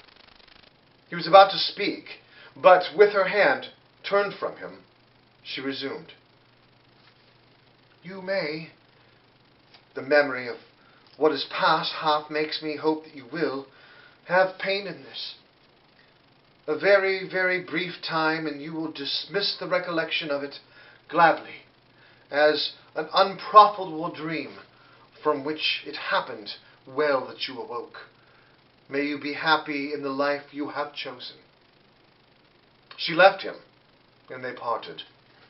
Spirit, said Scrooge, show me no more! Conduct me no more! Why do you delight to torture me? One shadow more, exclaimed the ghost. No more, said Scrooge. No more, I don't want to see it. Show me no more. But the relentless ghost pinioned him on both his arms and forced him to observe what happened next. They were in another scene and place, a room, not very large or handsome, but full of comfort. Near to the winter fire sat a beautiful young girl, so like the lass that Scrooge believed it was the same, until he saw her. Now a comely matron, sitting opposite her daughter. The noise in the room was perfectly tumultuous, for there were more children there than Scrooge in his agitated state of mind could count, and, unlike the celebrated herd, in the poem they were not 40 children conducting themselves like one, but every child was conducting itself like 40. The consequences were uproarious beyond belief, but no one seemed to care. On the contrary, the mother and daughter laughed heartily and enjoyed it very much, and the latter, soon beginning to mingle in the sports, got pillaged by the young brigands most ruthlessly. What would I not have given to be one of them? Though I never could have been so rude. No, no. I wouldn't for the wealth of all the world have crushed that braided hair and torn it down, and for the precious little shoe I wouldn't have plucked it off. God bless my soul! To save my life, as to measuring her waist in sport as they did, bold young brood, I couldn't have done it. I should have expected my arm to have grown round it for punishment and never come straight again. And yet I should have dearly liked, I own, to have touched her lips, to have questioned her, that she might have opened them, to have looked upon the lashes of her downcast eyes and never raised a blush, to have let loose waves of hair. In short, I should have liked, I do confess, to have had the lightest license of a child and yet been mad enough to know its virtue. But now a knocking at the door was heard, and such a rush immediately ensued that she, with laughter face and plundered dress, was borne towards the centre of the flushed and boisterous group, just in time to greet the father, who came home attended by a man laden with Christmas toys and presents. Then the shouting and struggling, and the onslaught that was made of the defenceless porter, the scaling him with chairs for ladders to dive into his pockets, despoil him of brown paper parcels, hold on tight by cravat, hug him around the neck, pummel his neck and peck, and kick his legs in irrepressible affection. The shouts of wonder and delight with which the development of every package was received, the terrible announcement that the baby had been taken in an act of putting a doll's frying pan into his mouth, and was more than suspected of having swallowed a fictitious turkey glued on a wooden platter. The immense relief of finding this a false alarm, the joy and gratitude and ecstasy, they are all indiscernible alike. It is enough that by degrees the children and their commotions got out of the parlour, and by one stair at a time up to the top of the house, where they went to bed, and so subsided. And now Scrooge looked on more attentively than ever, when the master of the house, having his daughter leaning fondly on him, sat down with her and her mother at his own fireside. And when he thought that such another creature, quite as grateful and as full of promise, might have called him father, and being springtime in the haggard winter of his life, his sight grew very dim indeed. "Belle," said the husband, turning to his wife with a smile, "I saw an old friend of yours this afternoon." "Oh, who was it?" "Guess." "How can I? Tut, I don't know," she added in the same breath, laughing as he laughed. "Mr. Scrooge?" "Mr. Scrooge it was. I passed his office window, and as it was not shut up, and he had a candle inside, I could scarcely help seeing him. His partner lies upon the point of death, I hear, and there he sat alone. Quite alone in the world, I do believe." "Spirit," said Scrooge, in a broken voice, "remove me from this place." "I told you these were shadows of the things that have been," said the ghost, "that they are what they are. Do not blame me." "Remove me!" Scrooge exclaimed. "I cannot bear it." He turned upon the ghost, and seeing that he looked upon him with a face in which in some strange way there were fragments of all the faces had shown him, wrestled with it. "Leave me! Take me back! Haunt me no more!" In the struggle, if that can be called a struggle in which the ghost with no visible resistance on its own part was undisturbed by any effort of its adversary, Scrooge observed that its light was burning high and bright, and dimly connected that with its influence over him, he seized the extinguisher cap, and by a sudden action pressed it down upon its head. The spirit dropped beneath it, so that the extinguisher covered its whole form. But though Scrooge pressed it down with all his force, he could not hide the light, which streamed from under it in an unbroken flood upon the ground. He was conscious of being exhausted and overcome by an irresistible drowsiness, and, further off, being in his own bedroom, he gave the cap a parting squeeze, in which his hand relaxed, and had barely time to reel to bed before he sank into a heavy sleep.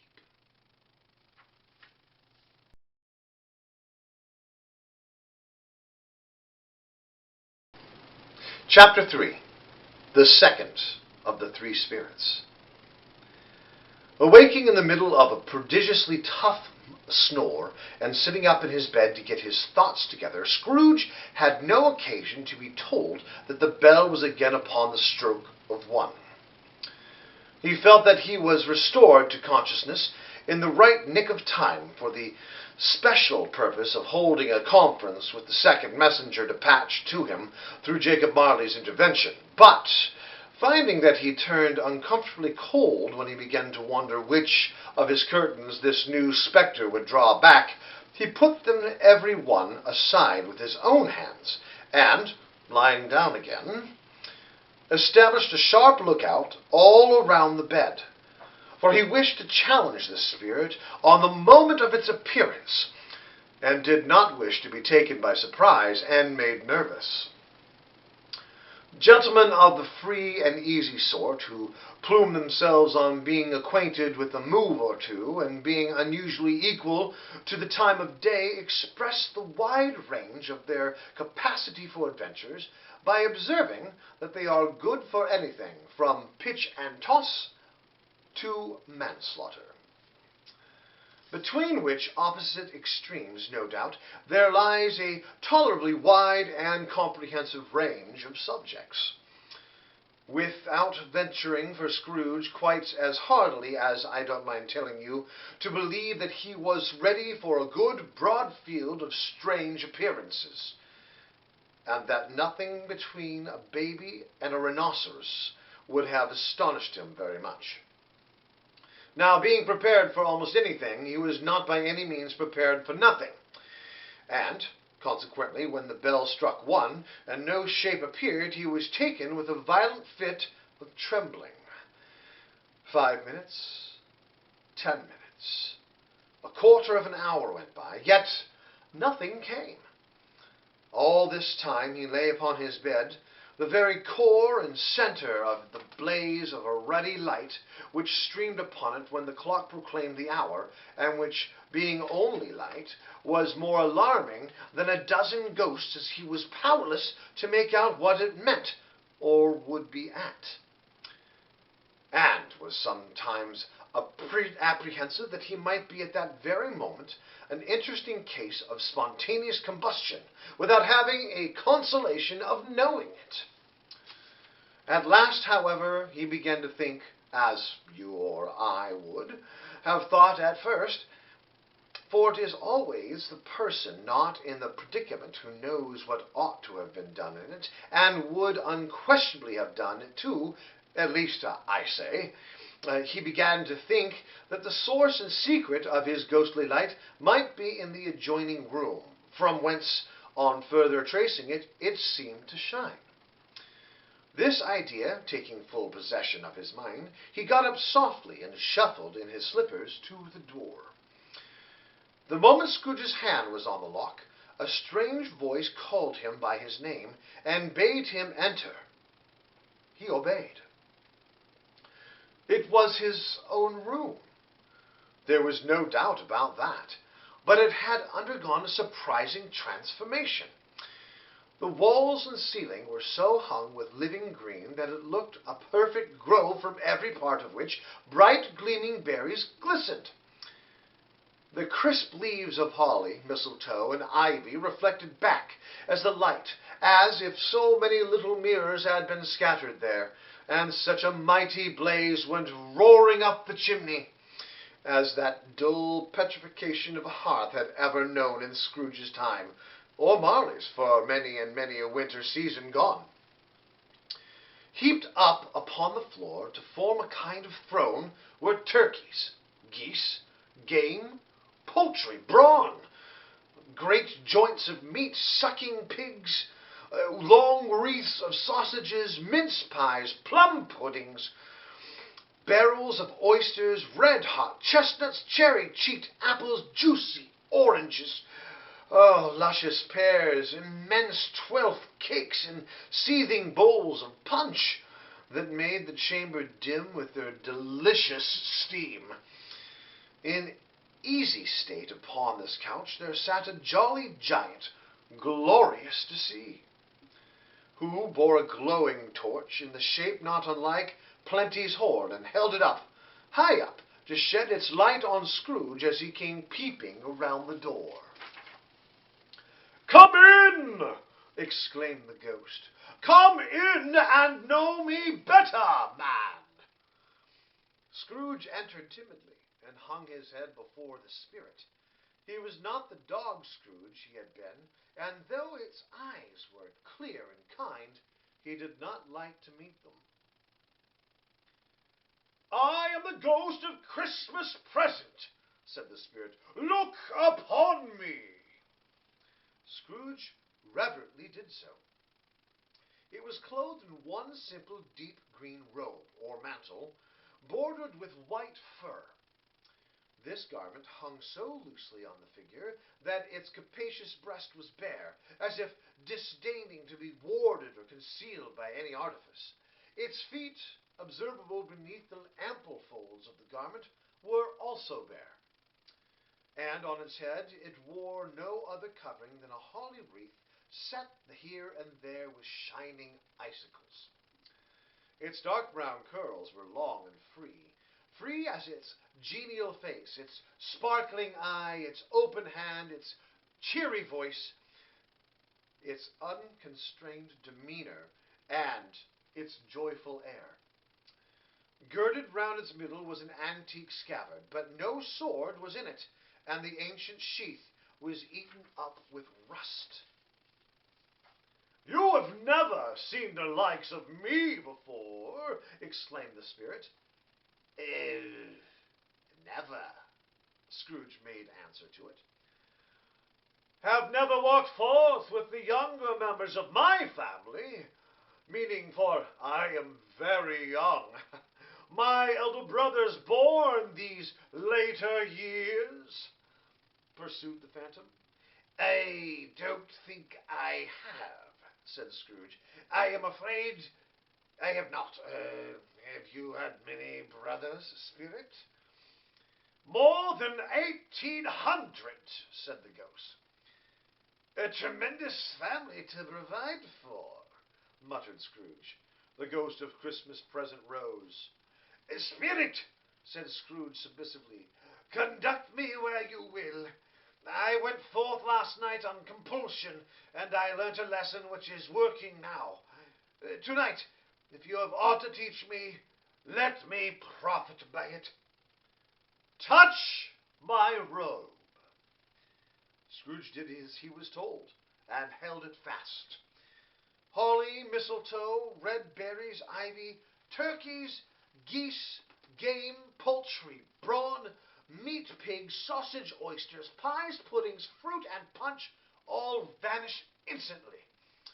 So did the room, the fire, the ruddy glow, the hour of night, and they stood in the city streets on Christmas morning, where, for the weather was severe, the people made a rough but brisk and not unpleasant kind of music in scraping the snow from the pavement in front of their dwellings.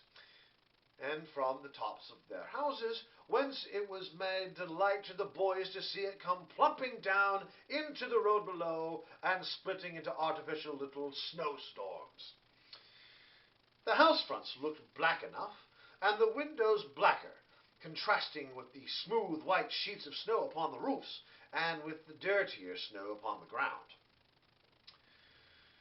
Which last deposit had been ploughed up in deep furrows by the heavy wheels of carts and wagons, furrows that crossed and recrossed each other hundreds of times where the great streets branched off and made intricate channels. Hard to trace in that thick yellow mud and icy water. The sky was gloomy, and the shorter streets were choked up with a dingy mist, half thawed, half frozen, whose heavier particles descended in a shower of sooty atoms, as if all the chimneys in the Great Britain had, by one consent, caught fire and were blazing away to their dear heart's content. There was nothing very cheerful in the climate or the town, and yet there an air of cheerfulness abroad in the clearest summer air and brightest summer might have endeavoured to diffuse in vain. For the people who were shoveling away on the housetops were jovial and full of glee, calling out to one another from the parapets, and now and then exchanging a facetious snowball, better-natured missile far from many a worldly jest, laughing heartily if it went right, and not less heartily if it went wrong. The poulterers' shops were still half open, and the fruiterers were radiant in their glory. There were great round pot-bellied baskets of chestnuts, shaped like the waistcoats of jolly old gentlemen, lolling at the doors and tumbling out into the street in their apoplectic opulence. There were ruddy, brown-faced, broad-girthed Spanish onions, shining in the fatness of their growth like Spanish friars, and winking from their shelves in wanton slyness at the girls as they went by, and glanced demurely at the hung-up mistletoe. There were pears and apples clustered high on blooming pyramids. There were bunches of grapes made in the shopkeeper's benevolence to dangle from the conspicuous hooks at people's mouths might water gratis as they passed. There were piles of filberts, mossy and brown, recalling in their fragrance ancient walks among the woods and pleasant shufflings ankle-deep through withered leaves. There were Norfolk biffins, squab and swarthy, setting off the yellow and the oranges and lemons, and in the great compactness of their juicy persons, urgently entreating and beseeching to be carried home in paper bags and eaten after dinner. The very gold and silver fish set forth among these choice fruits in a bowl, though members of a dull and stagnant-blooded race, appeared to know that there was something going on, and, to a fish, went gasping round and round their little world in slow, passionless excitement. The grocers? Oh, the grocers! Nearly closed, with perhaps 2 shutters down or 1, but through these gaps such glimpses!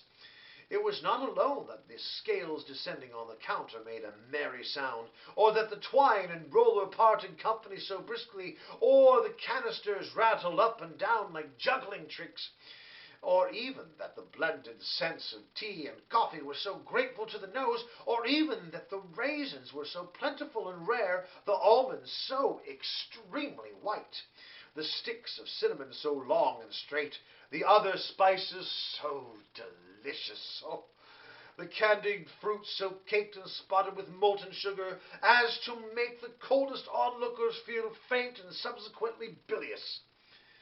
Nor was it that the figs were moist and pulpy, or that the French plums blushed in modest tartness from their highly decorated boxes, or that everything was good to eat and in its Christmas dress, but the customers were all so hurried and so eager in the hopeful promise of the day that they tumbled up against each other at the door, crushing their wicker baskets wildly, and left their purchases upon the counter, and came running back to fetch them, and committed hundreds of the like mistakes in the most and best humour possible, while the groomer and his people were so frank and fresh that the polished hearts with which they fastened their aprons behind might have been their own, worn outside for general inspection, and for Christmas drawn to peck at if they chose.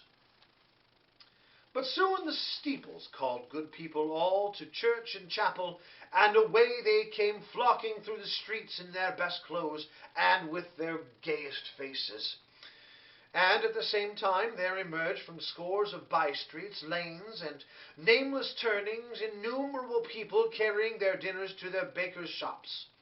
The sight of these poor revellers appeared to interest the spirit very much, for he stood with Scrooge beside him in a baker's doorway, and taking off the covers as their bearers passed, sprinkled incenses on their dinners from his torch. And it was very uncommon kind of torch, for once or twice, when there were angry words between some dinner carriers who had jostled with each other, he shed a few drops of water on them from it, and their good humour was restored directly. For they said it was a shame to quarrel upon Christmas Day, and so it was. God love it, so it was. In time the bells ceased, and the bakers were shut up, and yet there was a genial shadowing forth of all these dinners and the progress of their cooking in the thawed blotch of wet above each baker's oven, where the pavement smoked as if its stones were cooking too. "Is there a peculiar flavour in what you sprinkle from your torch?" Scrooge asked. "There is, my own." "Would it apply to any kind of dinner on this day?" asked Scrooge. "To any kindly given to a poor one most." "Why to a poor one most?" asked Scrooge. "Because it needs it most." "Spirit," said Scrooge, after a moment's thought, "I wonder you, of all beings in the many worlds about us, should desire to cramp these people's opportunities of innocent enjoyment." "I?" cried the spirit. "You would deprive them of their means of dining every seventh day, often the only day on which they can be said to dine at all," said Scrooge. "Wouldn't you?" "I?" said the spirit. "You seek to close these places on the seventh day," said Scrooge, "and it comes to the same thing." "I seek!" exclaimed the spirit. "Forgive me if I am wrong. It has been done in your name, or at least in that of your family," said Scrooge. "There are some upon the earth of yours," returned the spirit, "who lay claim to know us, and who do their deeds of passion, pride, ill will, hatred, envy, bigotry, and selfishness in our names, who are as strange to us and our kith and kin as they had never lived. Remember that, and charge their doings on themselves, not us." Scrooge promised that he would, and they went on, invisible as they had been before, into the suburbs of the town. It was a remarkable quality of the ghost which Scrooge had observed at the baker's, that notwithstanding his gigantic size, he could accommodate himself to any place with ease, and that he stood beneath a low roof quite as gracefully and like a supernatural creature as it was possible he could have done in any lofty hall. And perhaps it was the pleasure the good spirit had in showing off the power of his, or else it was his own kind, generous, hearty nature, and in his sympathy with all poor men, that led him straight to Scrooge's clerks. For there he went, and took Scrooge with him, holding to his robe, and on that threshold of the door the spirit smiled, and stopped to bless Bob Cratchit's dwelling with the sprinklings of his torch. Think of that! Bob had but 15 bob a week himself. He pocketed on Saturdays but 15 copies of his Christmas name, and yet the ghost of Christmas present blessed his 4-roomed house. Then up rose Mrs. Cratchit, Cratchit's wife, dressed out but poorly in a twice-turned gown, but brave in ribbons which are cheap and make a goodly show for 6pence. And she laid the cloth, assisted by Belinda Cratchit, second of her daughters, also brave in ribbons, while Master Peter Cratchit plunged a fork into the saucepan of potatoes, and getting the corners of his monstrous shirt-collar, Bob's private property conferred upon his son, and heir in honour of the day, into his mouth, rejoiced to find himself so gallantly attired, and yearned to show his linens to the fashionable parka. And now 2 smaller Cratchits, boy and girl, came tearing in, screaming that outside the baker's they had smelt the goose, and had known it for their own, and basking in luxurious thoughts of sage and onions, these young Cratchits danced about the table and exalted Master Peter Cratchit to the skies, while he, not proud, although his collars nearly choked him, blew the fire until the slow potatoes bubbling up knocked loudly at the saucepan lid to be let out and peeled. "What has ever got your precious father, then?" said Mrs. Cratchit. "And your brother Tiny Tim, and Martha wasn't as late last Christmas Day by half an hour." "Here's Martha, mother," said a girl, appearing at the table. "Here's Martha, mother," cried the 2 young Cratchits. "Hurrah, there such goes Martha!" "Why, bless your heart alive, my dear, how late you are," said Mrs. Cratchit, kissing her a dozen times and taking off her shawl and bonnet for her with officious zeal. "We'd a deal of work to finish up late last night," replied the girl. "We had to clear away this morning, mother." "Well, never you mind, so long as you come," said Mrs. Cratchit. "Sit you down before the fire, my dear. Have a warm, Lord bless ye." "Oh, no, no, there's father coming," cried the 2 young Cratchits, who were everywhere at once. "Hide, Martha, hide!" So Martha hid herself. In came little Bob, the father, with at least 3 feet of comforter excluding from the fringe, hanging down before him, and his threadbare clothes darned up and brushed to look seasonable, and Tiny Tim upon his shoulder. Alas for Tiny Tim, he bore a little crutch, and had his limbs supported by an iron frame.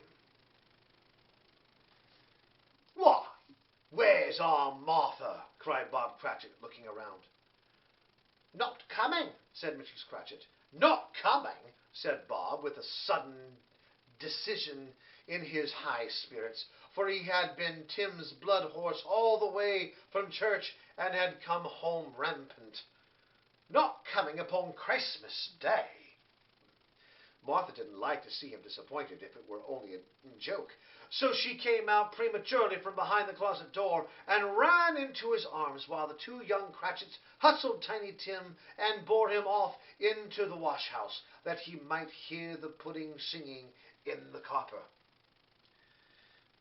"And how did little Tim behave?" asked Mrs. Cratchit, when she had rallied Bob on his credulity, and Bob had hugged his daughter to his heart's content. "As good as gold," said Bob, "and better. Somehow he gets thoughtful sitting by himself so much, and thinks the strangest things you ever heard. He told me coming home that he had hoped the people saw him in the church because he was a cripple, and it might be pleasant to them to remember upon Christmas Day, 'Who made lame beggars walk and blind men see.'" Bob's voice was tremulous when he told them this, and trembled more when he said that Tiny Tim was growing strong and hearty. His active little crutch was heard upon the floor, and back came Tiny Tim before another word was spoken, escorted by his brother and sister to his stool beside the fire, and while Bob, turning up his cuffs, as if, poor fellow, they were capable of being made from more shabby, compounded some hot mixture in a jug with gin and lemons, and stirred it round and put it on the hob to simmer. Master Peter, the two ubiquitous young Cratchits, went to fetch the goose, which they soon returned in high procession. Such a bustle ensued that you might have thought a goose the rarest of all birds, a feathered phenomenon to which a black swan was a matter of course, and in truth it was something very like it in that house. Mrs. Cratchit made the gravy, ready beforehand in a little saucepan, hissing hot. Master Peter mashed the potatoes with incredible vigor. Miss Belinda sweetened up the applesauce. Martha dusted the hot plates. Bob took Tiny Tim beside him in a tiny corner of the table, and the two young Cratchits set chairs for everybody, not forgetting themselves, and mounting guard upon their posts, crammed spoons into their mouths, lest they showed a shriek of goose before their turn came to be helpful. At last the dishes were set on, and grace was said. It was succeeded by a breathless pause, as Mrs. Cratchit, looking slowly all along the carving knife, prepared to plunge it into the breast. But when she did, and when the long-expected gush of stuffing issued forth, one murmur of delight arose all around the board, and even Tiny Tim, excited by the two young Cratchits, beat on the table with the handle of his knife, and feebly cried, "Hurrah!" There never was such a goose. Bob said he didn't believe there ever was such a goose cooked. Its cheapness were the themes of universal admiration, eked out by the applesauce and mashed potatoes. It was a sufficient dinner for the whole family. Indeed, as Mrs. Cratchit said with great delight, surveying one small atom of a bone upon the dish, they hadn't ate it all at last. Yet every one had enough, and the youngest Cratchits in particular were steeped in sage and onion to the eyebrows. But now, as plates being changed by Miss Belinda, Miss Cratchit left the room alone, too nervous to bear witness, to take the pudding up and bring it in. Suppose it should not be done enough. Suppose it should break in turning out. Suppose somebody should have got over the wall of the backyard and stolen it while they were merry with the goose. Oh, a supposition at which the two young Cratchits became livid. All sorts of horrors were supposed. Hullo! A great deal of steam. The pudding was out of the copper. A smell like washing day. That was the cloth. A smell like eating house, and pastry cooks next door to each other, with the launderers next door to that. That was the pudding. In half a minute Mrs. Cratchit entered, flushed, but smiling proudly. With this pudding, like a speckled cannonball, so hard and firm, blazing in half a quarters of ignited brandy, and bedight with Christmas holly stuck into the top. Ah, a wonderful pudding, Bob Cratchit said, and calmly too, that he regarded it as the greatest success achieved by Mrs. Cratchit since their marriage. Mrs. Cratchit said that now the weight was off her mind, she would confess she had her doubts about the quantity of the flour. Everybody had something to say about it, but nobody said or thought it was at all a small pudding for a large family. It would have been flat heresy to do so. Any Cratchit would have blushed to hint at such a thing. At last the dinner was all done. The cloth was cleared, the hearth swept, and the fire made up. The compound and the jug being tasted and considered perfect, apples and oranges were put upon the table, and a shovelful of chestnuts on the fire. Then all the Cratchit family drew around the hearth in what Bob Cratchit called a circle, meaning a half one, and at Bob Cratchit's elbow stood the family display of glass. 2 tumblers, and a custard cup without a handle. These held out the hot stuff from the jug, however, as well as golden goblets would have done, and Bob served it out with beaming looks, while the chestnuts on the fire sputtered and crackled noisily. Then Bob proposed. "A Merry Christmas to us all, my dears. God bless us," which all the family re-echoed. "God bless us, every one," said Tiny Tim, the last of all. He sat very close to his father's side, upon his little stool. Bob held his withered little hand in his, as if he loved the child and wished him to keep him by his side, and dreaded that he might be taken from him. "Spirit," said Scrooge, with an interest he had never felt before, tell me if Tiny Tim will live." "I see a vacant seat," replied the ghost, "in that poor chimney corner, and a crutch without, an owner carefully preserved. If these shadows remain unaltered by the future, the child will die." "No, no," said Scrooge. "Oh, no, kind spirit. Say he will be spared." "If these shadows remain unaltered by the future, none other of my race," returned the ghost, "will find him here. What then? If he be like to die, he had better do it, and decrease the surplus population." Scrooge hung his head to hear his own words quoted by the spirit, and was overcome with penitence and grief. "Man," said the ghost, "if man you be in heart, not adamant, forbear that wicked cant until you have discovered what the surplus is and where it is. Will you decide what men shall live and what men shall die? It may be that in the sight of heaven you are the more worthless and less fit to live than millions like this poor man's child. Oh, God, to hear if the insect on the leaf pronouncing on the too much life among his hungry brothers in the dust." Scrooge had bent before the ghost's rebuke, and trembling cast his eyes upon the ground, but he raised them speedily on hearing his own name. "Mr. Scrooge," said Bob. "I'll give you Mr. Scrooge, the founder of the feast." "The founder of the feast, indeed," said Mrs. Cratchit, reddening. "I wish I had him here. I'd give him a piece of my mind to feast upon, and I hope he'd have a good appetite for it." "My dear," said Bob, "the children. Christmas Day." "It should be Christmas Day, I'm sure," said she, "on which one drinks the health of such an odious, stingy, hard, unfeeling man as Mr. Scrooge. You know he is, Robert.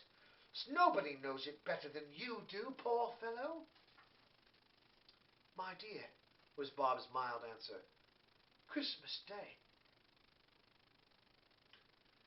"I'll drink his health for your sake, on the days," said Mrs. Cratchit. "Not for his. Long life to him, and a Merry Christmas and a Happy New Year. He'll be very merry and happy, I have no doubt."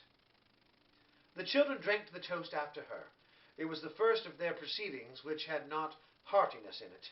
Tiny Tim drank it last of all, but he didn't care 2 pence for it. Scrooge was the ogre of the family. The mention of his name cast a dark shadow on the party, which was not dispelled for full 5 minutes. After it had passed away, they were 2 times merrier than before, from the mere relief of Scrooge the baleful being done with. Bob Cratchit told them how he had a situation in his eye for Master Peter, which would bring in, if obtained, a full 5 and 6 pence weekly.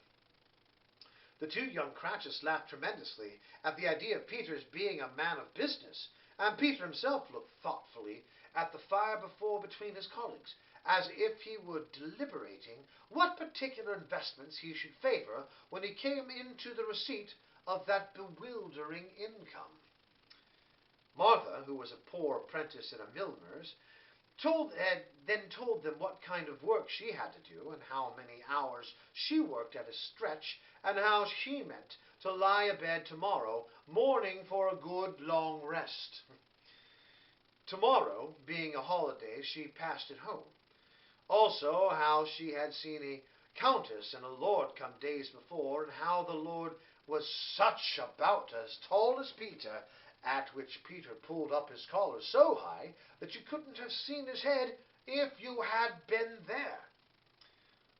All this time the chestnuts and the jug went round and round, and by they had a song about a lost child travelling in the snow from Tiny Tim, who had a plainful little voice and sang it very well indeed.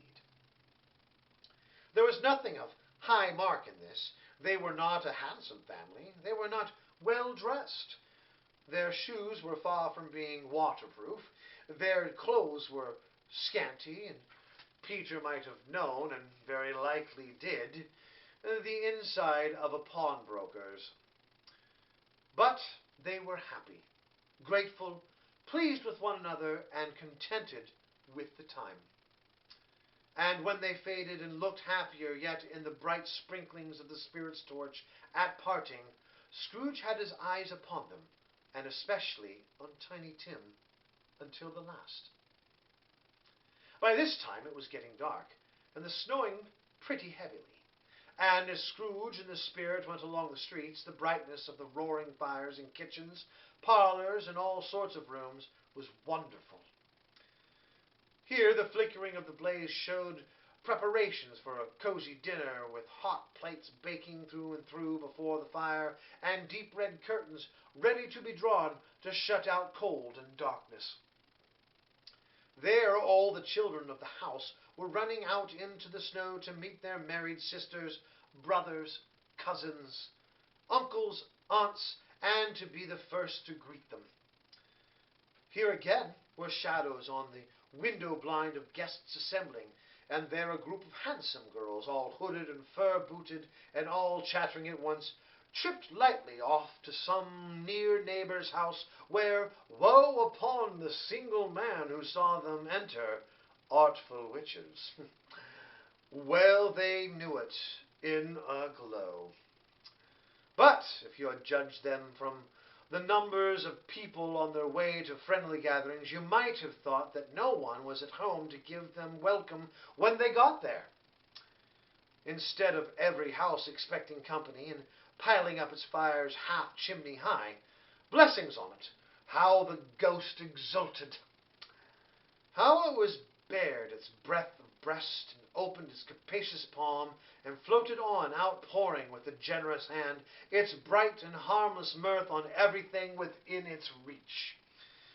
The very lamplighter who ran on before, dotting the dusky street with specks of light, and who was dressed to spend the evening somewhere, laughed out loudly as the Spirit passed, though little keened the lamplighter that he had any company but Christmas. And now, without a word of warning from the ghost, they stood upon a bleak and desert moor, where monstrous masses of rude stone were cast about, as though it were a burial place of giants. And water spread itself everywhere wherever it listed, or would have done so but for the frost that held it prisoner, and nothing grew but moss and furze and coarse and rank grass. Down in the west of the setting sun had left a streak of fiery red, which glared upon the desolation of the instant, like a sullen eye, and frowning lower, lower yet, was lost in the thick gloom of darkest night. "What place is this?" asked Scrooge. "A place where miners live, who labour in bowels of the earth," returned the Spirit. "But they know me. See!" A light shone from the window of a hut, and swiftly they advanced towards it. passing through the wall of mud and stone, and found a cheerful company assembled round a glowing fire. An old man and woman with their children and their children's children and another generation beyond that, all decked out gaily in their holiday attire. The old man, in a voice that seldom rose above the howling of the wind upon the baron's waste, was singing them a Christmas song. It had been a very old song when he was a boy, and from time to time they all joined in the rhyme. So surely as they raised their voices, the old man got quite blithe and loud, and so surely as they stopped, his vigor sank again. The spirit did not tarry here, but bade Scrooge hold his robe, and passing on above the moor, sped whither? Not to sea, to sea. To Scrooge's horror, looking back, he saw the last of the land, a frightful range of rocks behind them, and his ears were deafened by the thundering of water, as it rolled and roared and raged among the dreadful caverns it had worn, and fiercely tried to undermine the earth. Built upon a dismal reef of sunken rocks, some league or so from shore, on which the waters chafed and dashed, a wild year through here stood a solitary lighthouse. Great heaps of seaweed clung to its base, and storm birds, born of the wind one might suppose, as seaweed off the water rose and fell about it, like the waves they skimmed. But even here, two men who watched the light had made a fire, that through the loophole in the thick stone wall shed out a ray of brightness on the awful sea. Joining their horny hands over the rough table at which they sat, they wished each other Merry Christmas in their own can of grog, and one of them, the elder two, with his face all damaged and scarred with hard weather, as the figurehead of an old ship might be, struck up a steady song that was like a gale in itself. Again the ghost sped on above the black and heaving sea, on until, being far away, as he told Scrooge, from anywhere, any shore, they lighted on a ship. They stood beside the helmsman at the wheel, the lookout in the bow, and the officers who had the watch, dark, ghostly figures in their several stations, but every man among them hummed a Christmas tune, or had a Christmas thought, or spoke below his breath to his companion at some bygone Christmas day, with homeward hopes belonging to it. And every man on board, waking or sleeping, good or bad, had had a kinder word for another on that day than on any day of the year, and had shared to some extent in its festivities, and had remembered these he cared for at a distance, and had known that they delighted to remember him. It was a great surprise to Scrooge, while listening to that moaning of the wind, and thinking what a solemn thing it was to move on through the lonely darkness over an unknown abyss, whose depths were secrets as profound as death. It was a great surprise to Scrooge, while this engaged, to hear a hearty laugh. It was a much greater surprise to Scrooge to recognize it as his own nephew's, and to find himself at a bright, dry, gleaming room, with the spirit standing smiling by his side, and looking at that same nephew with approving affability. "Ha ha!" laughed Scrooge's nephew. "Ha ha ha! If you should happen, by any unlikely chance, to know a man more blessed in laugh than Scrooge's nephew, all I can say is, I should like to know him too. Introduce him to me, and I'll cultivate his acquaintance.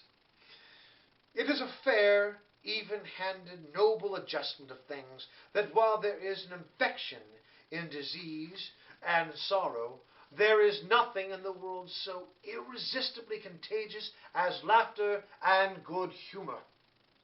When Scrooge's nephew laughed in this way, holding his sides, rolling his head, and twisting his face into the most extravagant contortions, Scrooge's niece by marriage laughed as heartily as he, and their assembled friends, being not a bit behind in hand, roared out lustily.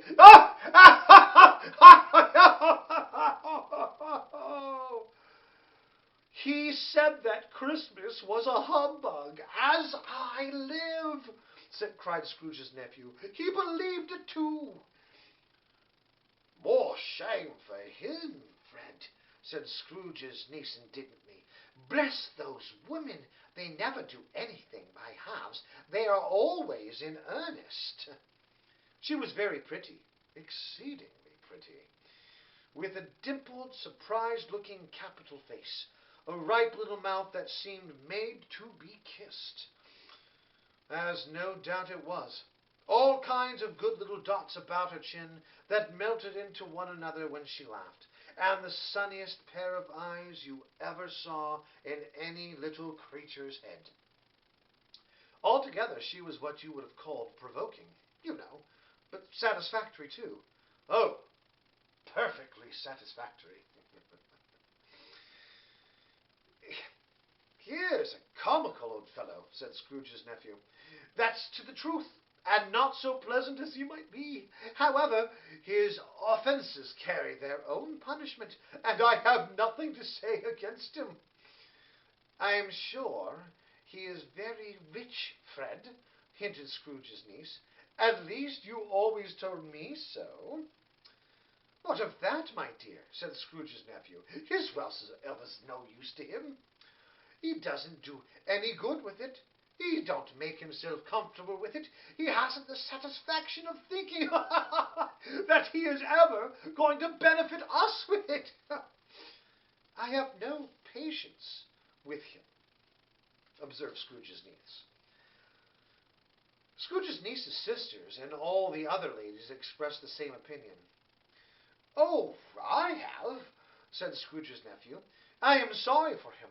I couldn't be angry with him if I tried. Who suffers by his ill whims? Himself, always. Here he takes it into his head to dislike us, and he won't come and dine with us. What's the consequence? He doesn't lose much of a dinner. Indeed, I think he loses a very good dinner, interrupted Scrooge's niece. Everybody else said the same, and they must be allowed to have been competent judges, because they had just finished dinner, and, with the dessert upon the table, were clustered around the fire by lamplight. Well, I am very glad to hear it, said Scrooge's nephew, because I haven't any great faith in these young housekeepers. What do you say, Topper?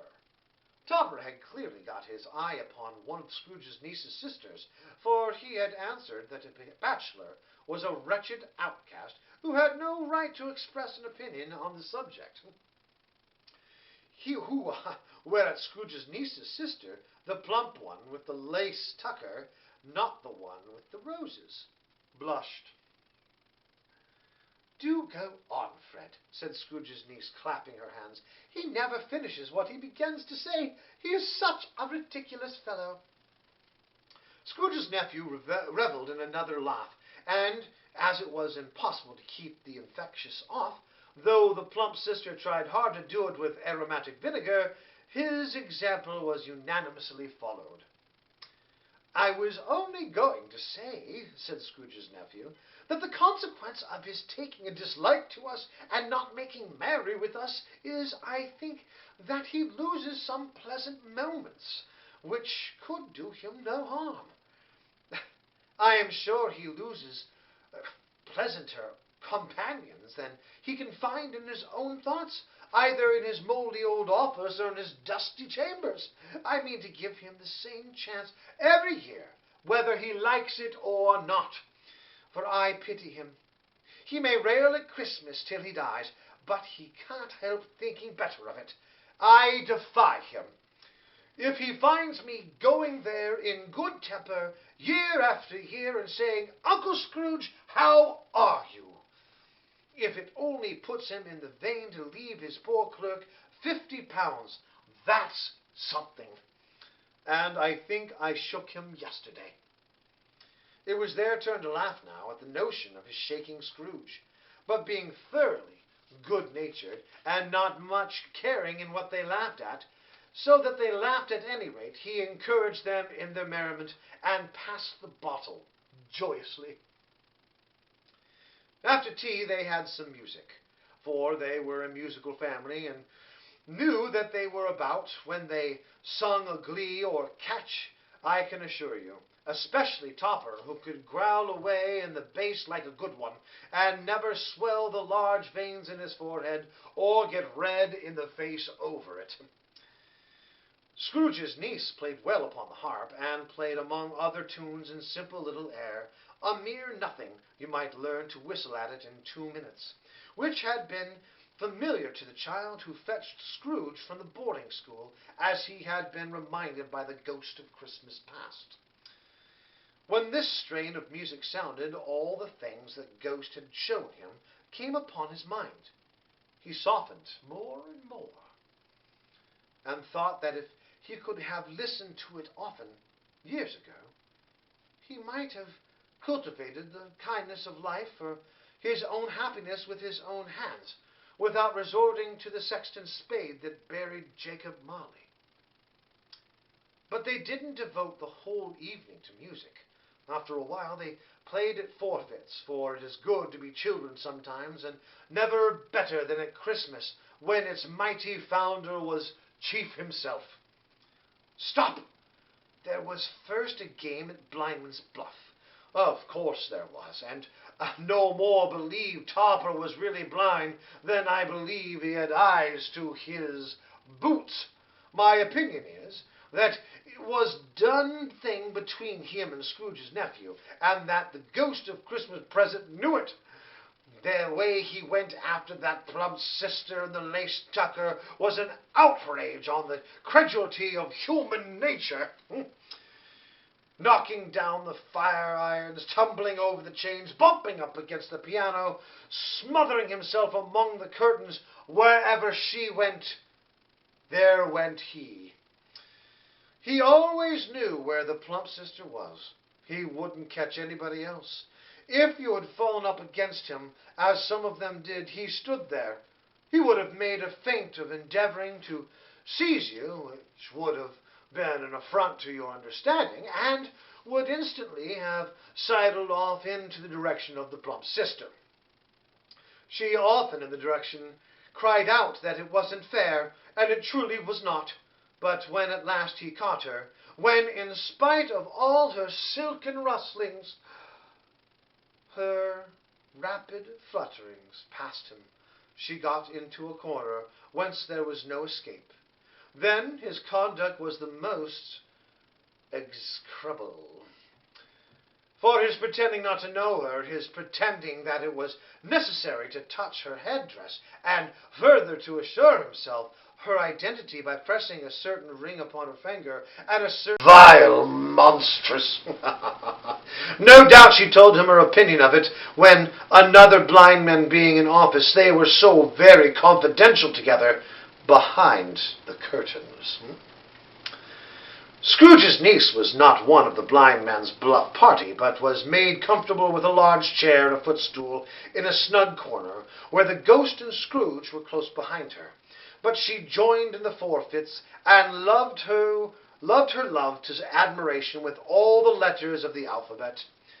Likewise the game of how, when, and where, she was very great, and to the secret joy of Scrooge's nephew, beat her sisters hollow, though they were sharp girls too, as Topper could have told you. There might have been 20 people there, young and old, but they were all played, and so did Scrooge, for, wholly forgetting in the interest that he had in what was going on, that his voice made no sound in their ears, he sometimes came out with his guess quite loud, and very often guessed it right, for the sharpest needle, best Whitechapel, warranted not to be cut in the eye, was not sharper than Scrooge, blunt as he took it in his head to be. The ghost was greatly pleased to find him in this mood, and looked upon him with such favour that he begged like a boy to be allowed to stay until the guests departed. But this the spirit said could not be done. "Ah, "Here is a new game," said Scrooge. "1 half-hour spirit, only one."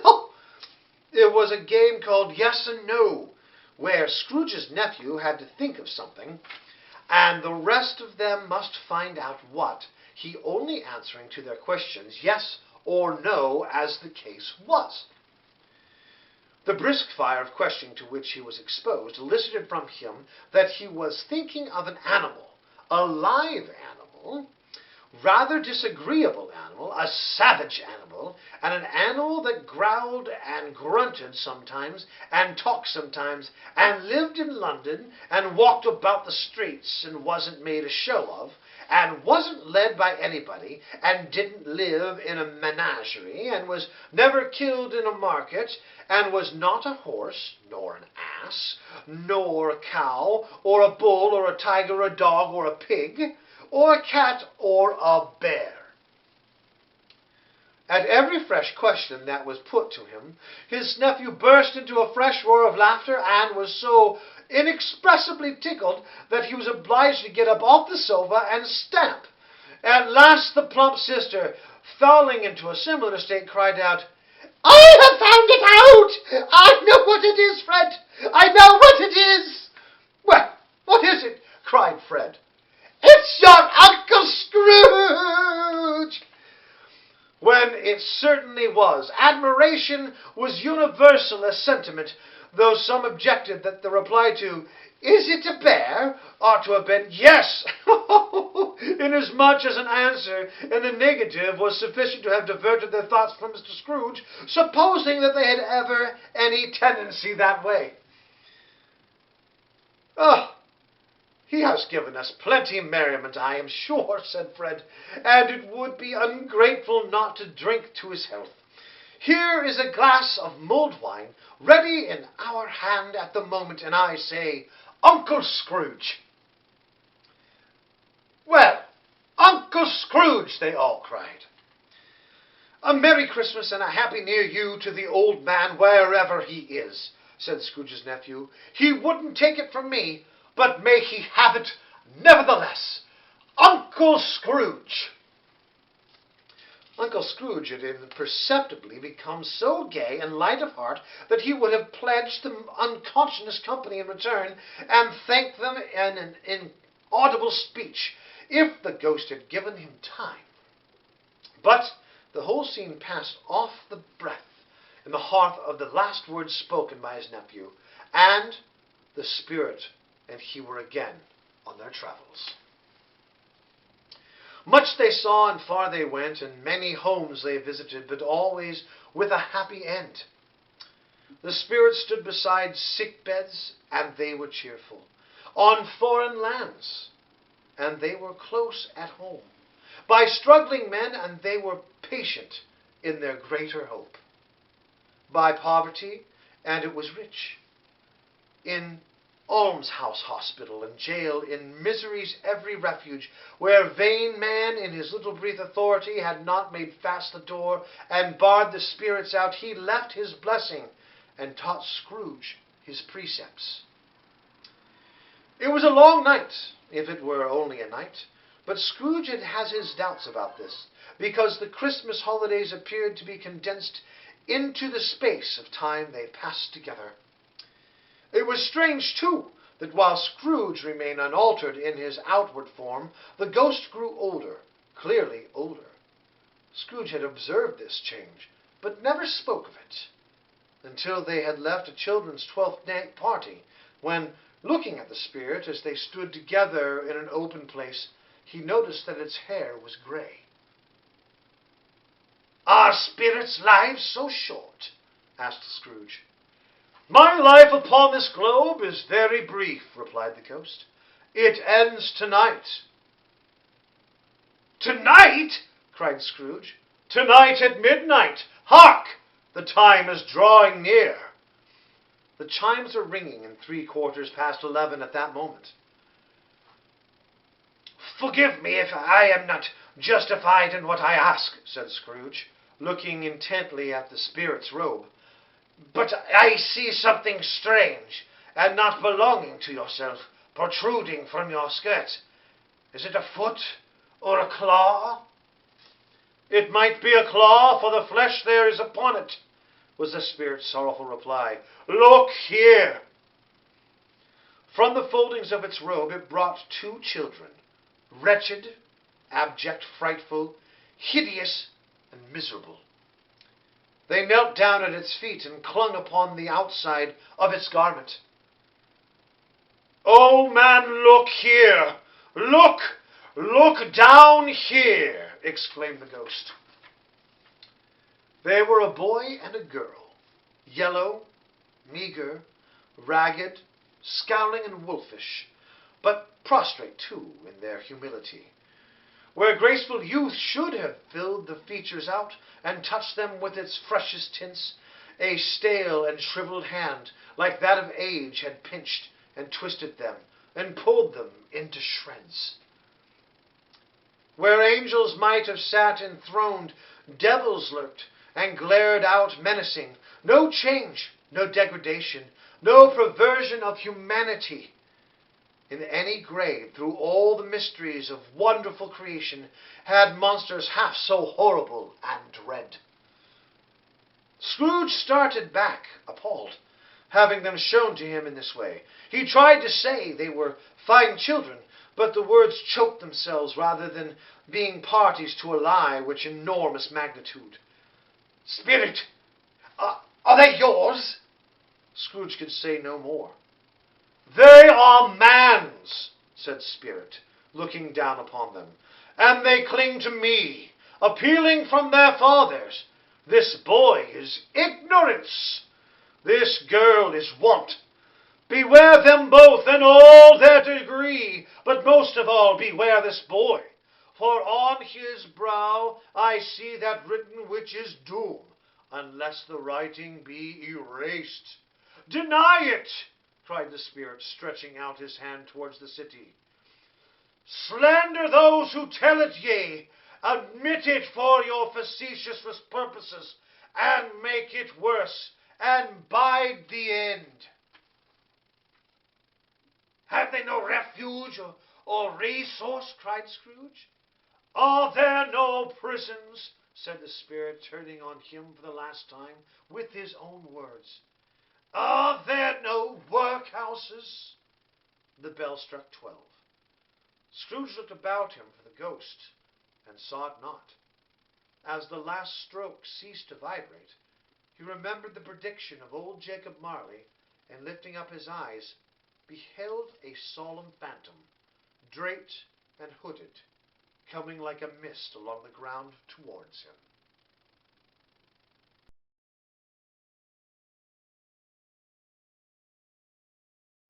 Chapter 4. The Last of the Spirits. The phantom slowly, gravely, silently approached. When it came near him, Scrooge bent down upon his knees, for in the very air through which the spirit moved it seemed to scatter gloom and misery. It was shrouded in a deep black garment which concealed its head, its face, its form, and left nothing of it visible save one outstretched hand. But for this it would have been difficult to detach its figure from the night, and separate it from the darkness by which it was surrounded. He felt that it was tall and stately when it came beside him, and that its mysterious presence filled him with a solemn dread. He knew no more, for the spirit neither spoke nor moved. Am I in the presence of the ghost of Christmas yet to come? Said Scrooge. The spirit answered not, but pointed onward with its hand. You are about to show me shadows of the things that have not yet happened, but will happen in the time before us? Scrooge pursued. Is that so, Spirit? The upper portion of the garment was contracted for an instant in its folds, as if the spirit had inclined its head. That was the only answer he provided. Although well used to ghostly company by this time, Scrooge feared the silent shape so much that his legs trembled beneath him, and he found that he could hardly stand when he prepared to follow it. The spirit paused a moment, as observing his condition and giving him time to recover. But Scrooge was all the worse for this. It thrilled him with a vague, uncertain horror to know that behind the dusky shroud there were ghostly eyes intently fixed upon him, while he, though he outstretched his own to the utmost, could not see anything but a spectral hand and one great heap of black. "Ghost of the future," he exclaimed, "I fear you more than any spirit I have seen. But as I know your purpose is to do me good, and as I hope to live to be another man from what I was, I am prepared to bear your company, and do it with a thankful heart. Will you not speak to me?" It gave him no reply. The hand was pointed straight before them. "Lead on," said Scrooge. "Lead on. The night is waning fast, and it is precious time to me, I know. Lead on, spirit." The phantom moved away as it had come towards him. The Scrooge followed in the shadow of its dress, which bore him up, he thought, and carried him along. They scarcely seemed to enter the city, for the city rather seemed to spring up about them, and encompass them of its own act. But there they were in the heart of it, on 'Change, amongst the merchants, who hurried up and down, and chinked the money in their pockets, and covered the groups, and looked at their watches, and trifled thoughtfully with their great gold seals, and so forth, as Scrooge had seen them often. The spirit stopped beside one little knot of businessmen. Observing that the hand was pointed to them, Scrooge advanced to listen to their talk. "No," said a giant fat man with a monstrous chin. "I don't know much about it either way. I only know he's dead." "When did he die?" inquired another. "Late last night, I believe." "Why? What was the matter with him?" asked a third, taking a vast quantity of snuff out of a very large snuff-box. "I thought he'd never die." "God knows," said the first with a yawn. "What's he done with his money?" asked a red-faced gentleman with a pendulous excrescence on the end of his nose that shook like the gills of a turkey-cock. "I haven't heard," said the man with the large chin, yawning again. "Left it to his company, perhaps. He hasn't left it to me. That's all I know." This pleasantry was received with a general laugh. "It's likely to be a very cheap funeral," said the same speaker, "for upon my life I don't know of anybody to go to it. Suppose we make up a party and volunteer?" "I don't mind going if it's a lunch is provided," observed the gentleman with the excrescence on his nose. "But I must be fed if I make one." Another laugh. "Well, I am the most disinterested among after all," said the first speaker, "for I never wear black gloves, and I never eat lunch, but I'd offer to go if anybody else will. When I come to think of it, I'm not at all sure that I was his most particular friend, for we used to stop and speak whenever we met. Bye-bye." Speakers and listeners strolled away and mixed with their other groups. Scrooge knew the men, and looked towards the spirit for an explanation. The phantom glided on into a street. Its finger pointed to two persons meeting. Scrooge listened again, thinking that the explanation might lie here. He knew these men also, perfectly. They were men of business, very wealthy and of great importance. He had made a point always of standing well in their esteem in a business point of view, that is, strictly in a business point of view. "How are you?" said one. "How are you?" returned the other. Well, said the first, old Scratch has got his own at last, eh? So I'm told, returned the other. Cold, isn't it? Seasonable for Christmas time. You're not a skater, I suppose? No, no. Something else to think of. Good morning. Not another word. That was their meeting, their conversation, and their parting. Scrooge was at first inclined to be surprised that the spirit could attach importance to a conversation apparently so trivial. But feeling assured that they must have some hidden purpose, he let himself to consider what it was likely to be.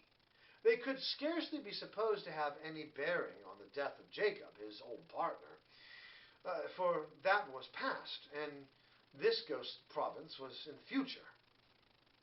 Nor could he think of anyone immediately connected with himself to whom it could apply to them. But nothing doubtful that to whomever they applied that they had some latent moral for his own improvement. He resolved to treasure up every word he heard and everything he saw, and especially to observe the shadow of himself when it appeared. For he had an expectation that the conduct of his future self would give him the clue he missed, and would render the solution of these riddles easy. He looked about in that very place for his own image, but another man stood in his accustomed corner, and though the clock pointed to his usual time of day for being there, he saw no likeness of himself among the multitude that poured in through the porch. It gave him little surprise, however, for he had been revolving in his mind a change of life, and thought and hoped he saw his newborn resolution carried out in this. Quick and dark beside him stood the phantom with its outstretched hand.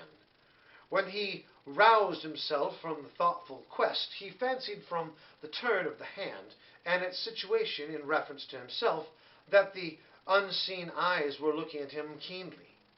It made him shudder and feel very cold.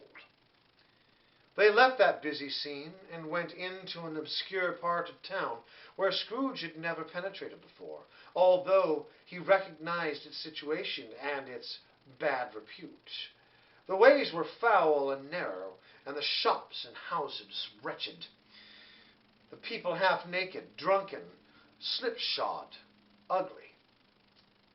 Alleys and archways, like so many cesspools, disgorged their offences of smell and dirt and life upon the staggering streets, and the whole quarter reeked with crime, with filth and misery.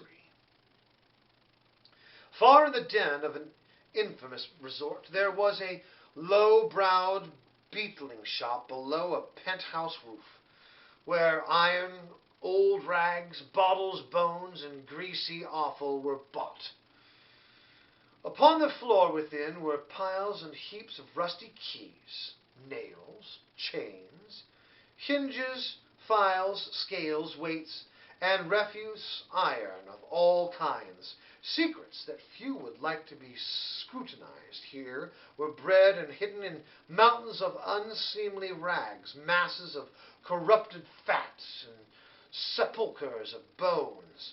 Sitting in among these wares he dealt in by a charcoaling stove made of old bricks was a gray-haired, raised nearly 70 years of age, who had screened himself from cold air without by a frowsy curtaining of miscellaneous tatters hung about a line, and smoked his pipe in all the luxury of calm retirement. Scrooge and the Phantom came into the presence of this man, just as a woman with a heavy bundle slunk into the shop. But she had scarcely entered when another woman, similarly laden, came in too, and she was closely followed by a man in faded black, who was no less startled by the sight of them than they had upon the recognition of each other. After a short period of blank astonishment, in which the old man with the pipe had joined them, they all three burst into a laugh. "Let the charwoman be first," cried she who had entered first. Let the landless alone be the second, and then the undertaker's man alone be the third. Look here, old Joe, here's a chance, if we haven't all three met here without meaning it. You shouldn't have met in a better place, said old Joe, removing the pipe from his mouth. Come into the parlour. You were made free of it long ago, you know, and the other two aren't strangers. Stop till I shut the door of the shop, eh? How it squeaks. There aren't such rusty bit of metal in the place as its own inches, I believe, and I'm sure there's no such old bones here as mine. Ha! Ha! We're all suitable to our calling. We're well matched. Come into the parlour. Come into the parlour.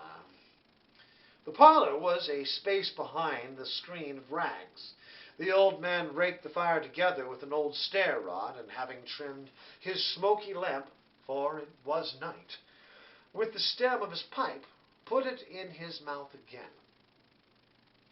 While he did this, the woman who had already spoken threw her bundle on the floor and sat down in a flaunting manner on a stool, crossing her elbows on her knees and looking with a bold defiance at the other two. "What odds, then? What odds, Miss Dilber?" said the woman. "Every person has a right to take care of themselves. He always did." "That's true, indeed," said the laundress. "No man more so." "Why, then, don't stand staring as if you was afraid, woman. Who's the wiser? We're not going to pick holes in each other's coats, I suppose."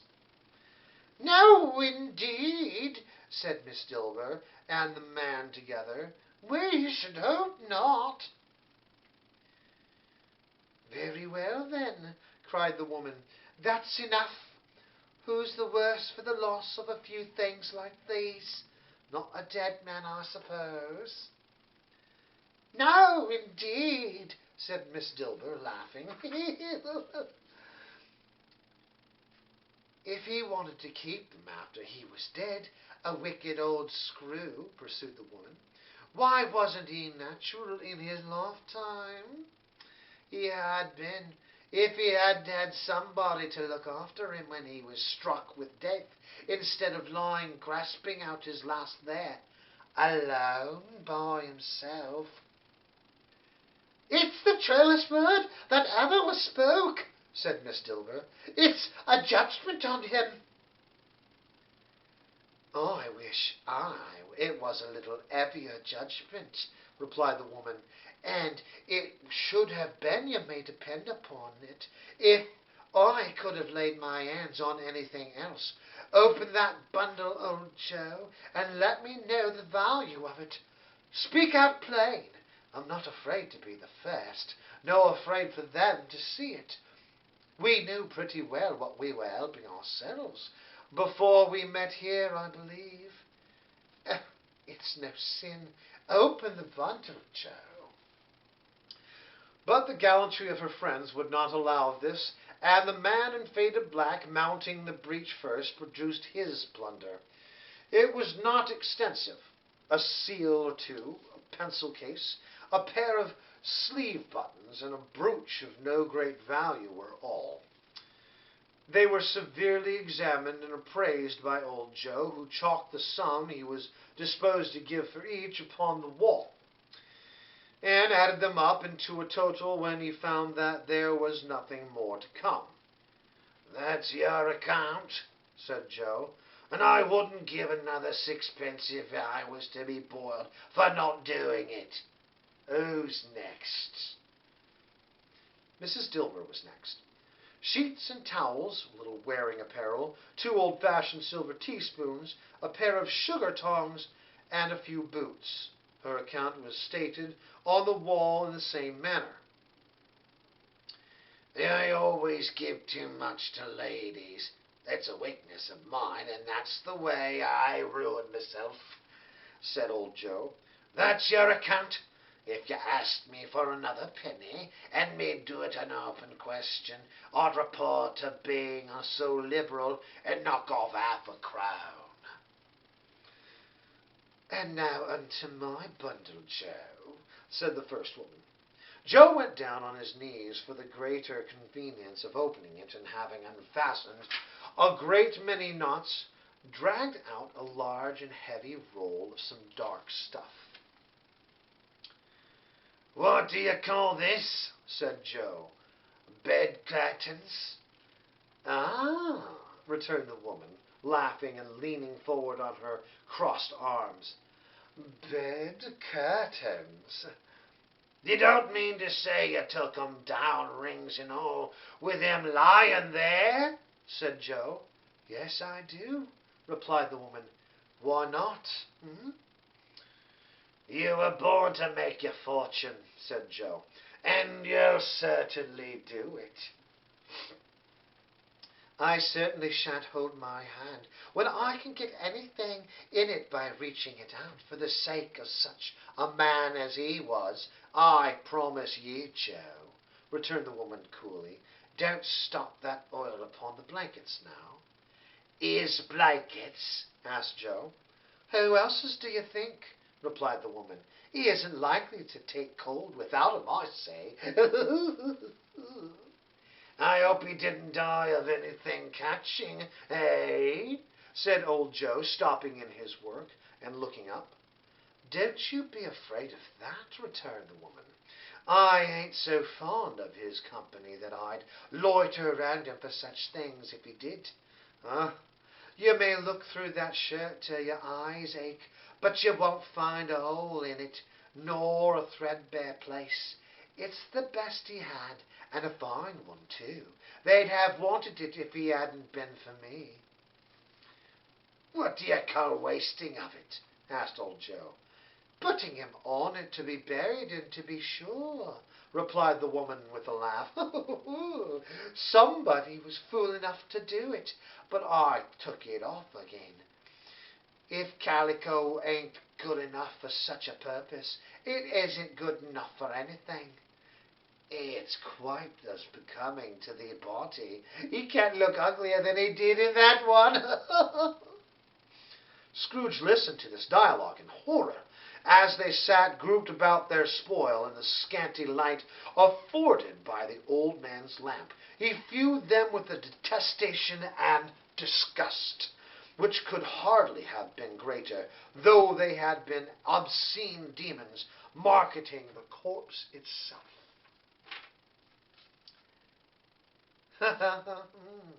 cried the same woman, when old Joe produced a flannel bag with money in it, told out their several gains upon the ground. "This is the end of it, Joe. He frightened everyone away from him when he was alive, to profit from us when he was dead." "Spirit!" said Scrooge, shuddering from head to toe. I see! The case of this unhappy man might be my own.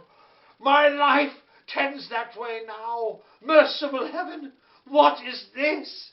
He recoiled in terror, for the scene had changed, and now he almost touched a bed, a bare, uncurtained bed, on which, beneath a ragged sheet, there lay something covered up, which, though it was dumb, announced itself with awful language.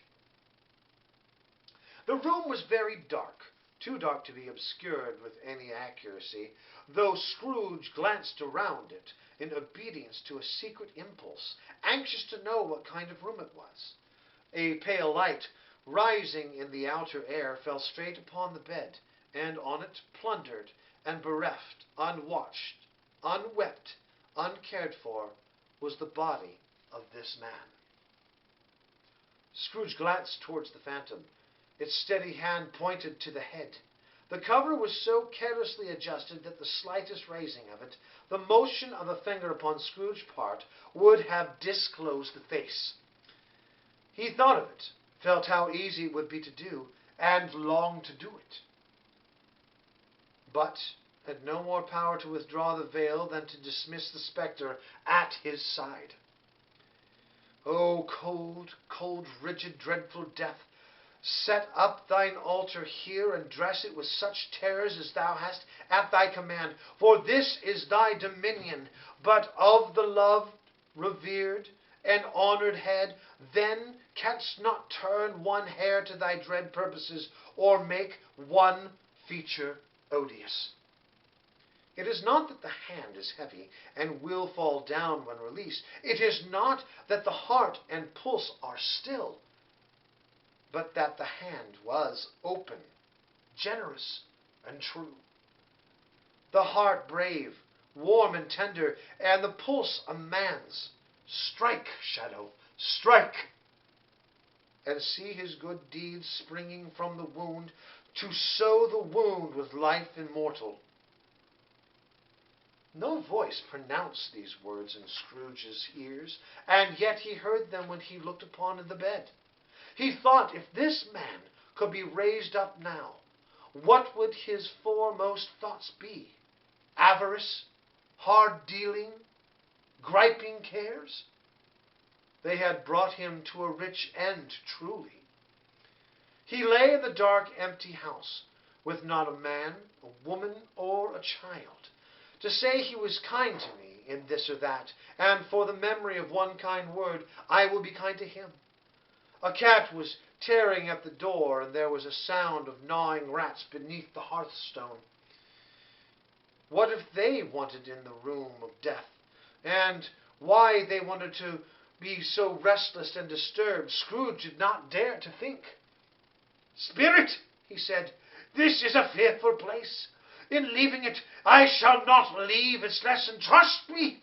Let us go." Still the ghost pointed an unmoved finger to the head.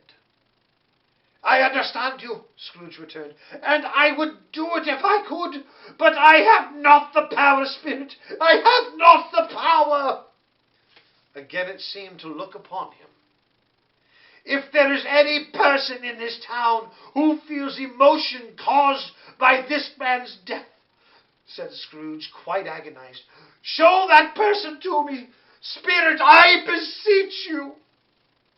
The phantom spread its dark robe before him for a moment, like a wing, and withdrawing it, revealed a room of daylight, where a mother and her children were.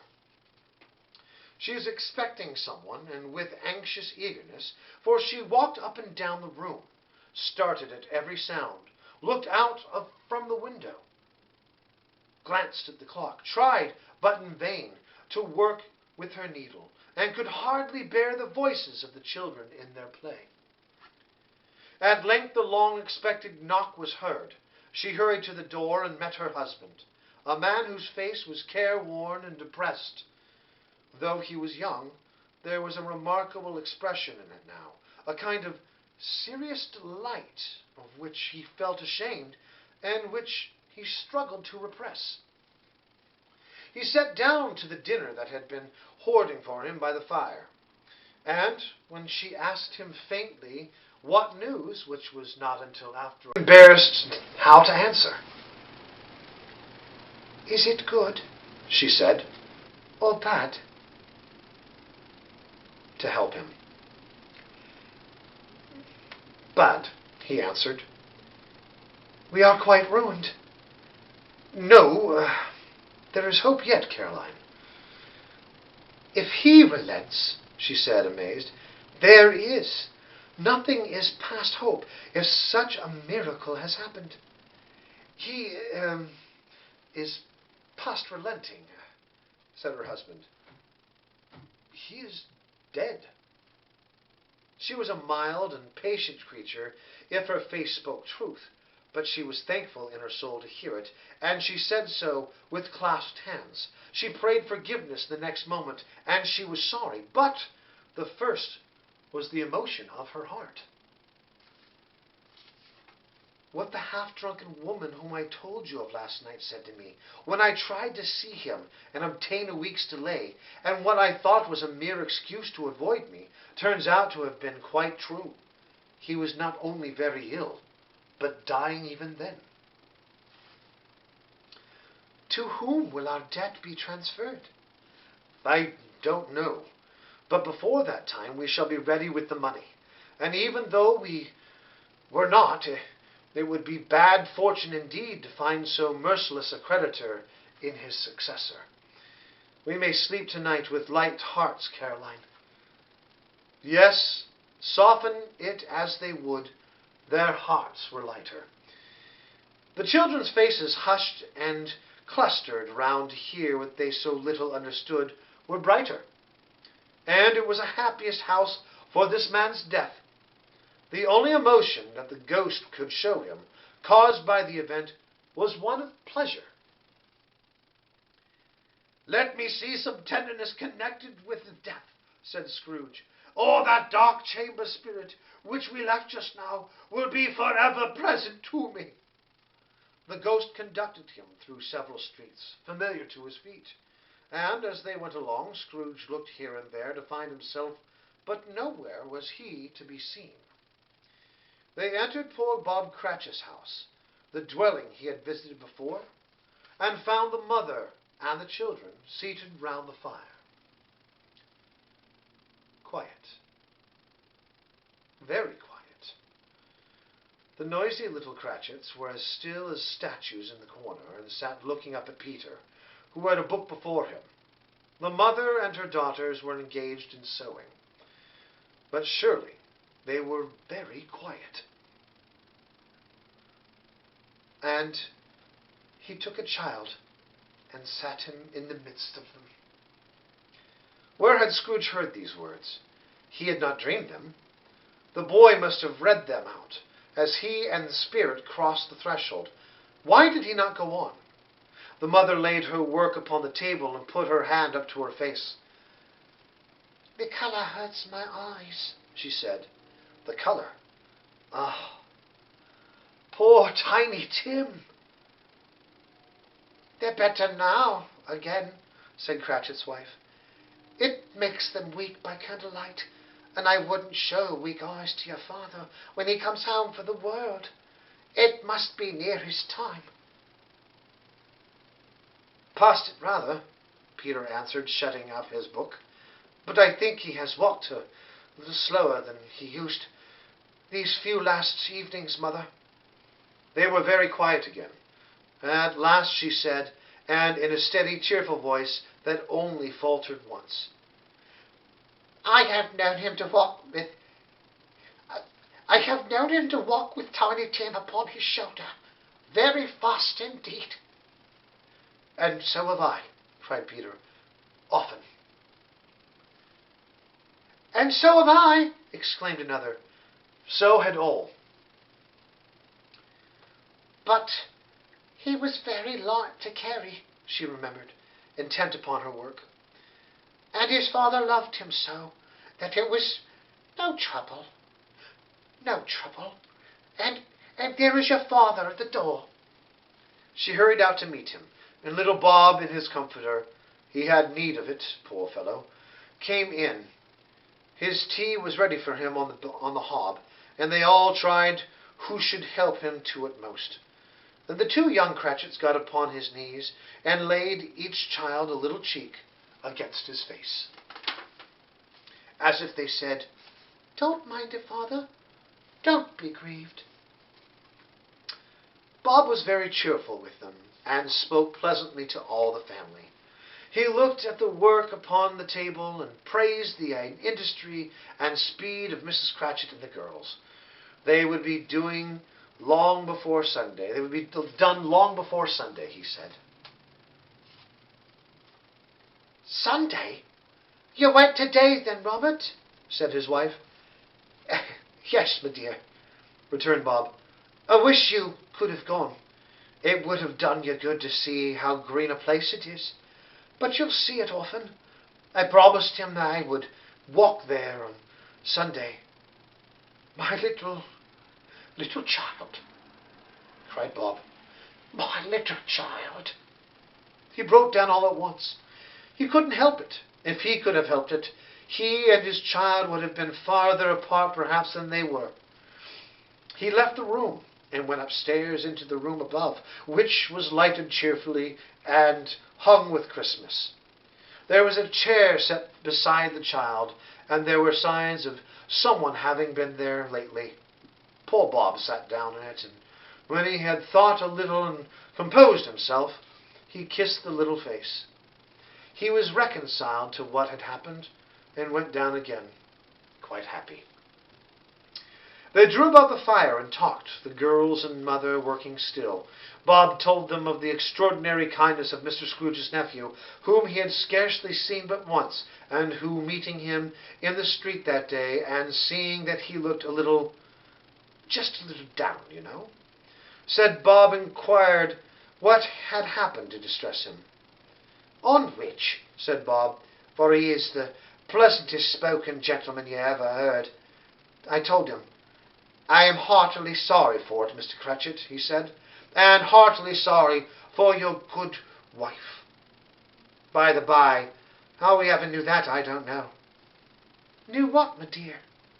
Why, that you were a good wife, replied Bob. Everybody knows that, said Peter. You're very well observed, my boy, said Bob. I hope they do.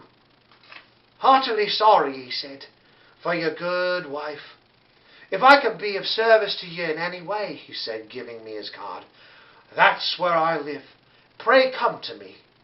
No, it wasn't, cried Bob, for the sake of anything he might be able to do for us, so much for his kind way, that this was quite delightful. It really seemed to me as if he had known our Tiny Tim and felt with us. I'm sure he's a good soul, said Mrs. Cratchit. You would be sure of it, my dear, returned Bob, if you saw and spoke to him. I shouldn't be at all surprised, mark that I say, if he got Peter a better situation. Only hear that, Peter, cried Mrs. Cratchit. And then, cried one of the girls, Peter will be keeping company with someone and setting up for himself. Get along with you, retorted Peter, grinning. It's just as likely as not, said Bob. One of these days, though, there's plenty of time for that, my dear. But however and whenever we part from one another, I am sure we shall none of us forget poor Tiny Tim, shall we?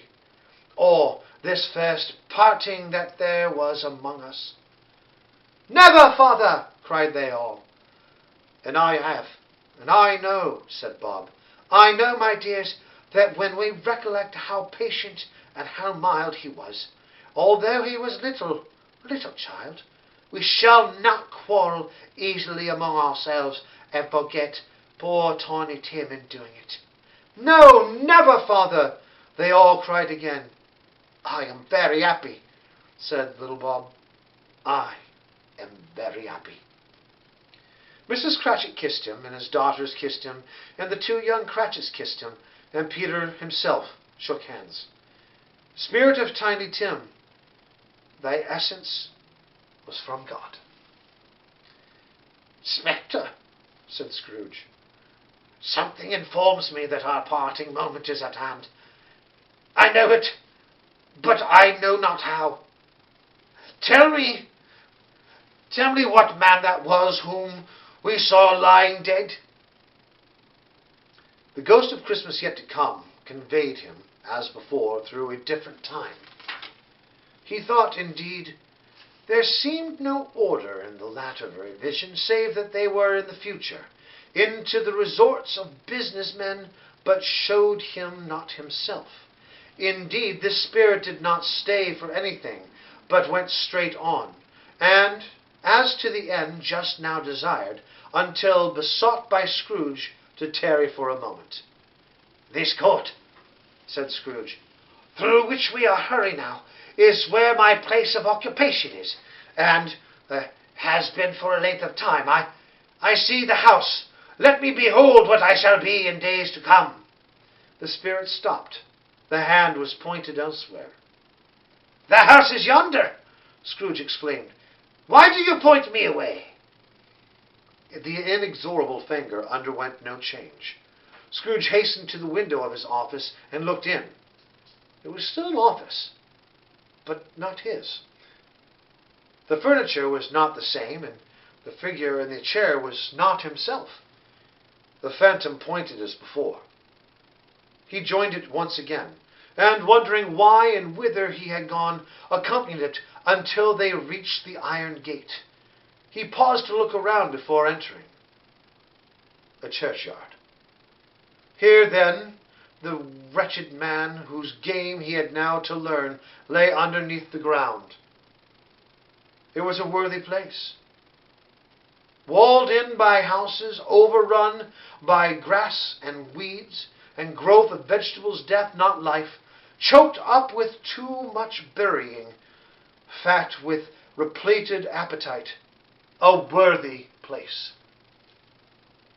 The spirit stood among the graves and pointed down to one. He advanced toward it, trembling. The phantom was exactly as it had been, but he dreaded that it saw some new meaning in its solemn shape. "Before I draw nearer to that stone to which you point," said Scrooge, "answer me one question. Are these the shadows of the things that will be, or are they the shadows of the things that may be only?" Still the ghost pointed downward to the grave by which it stood.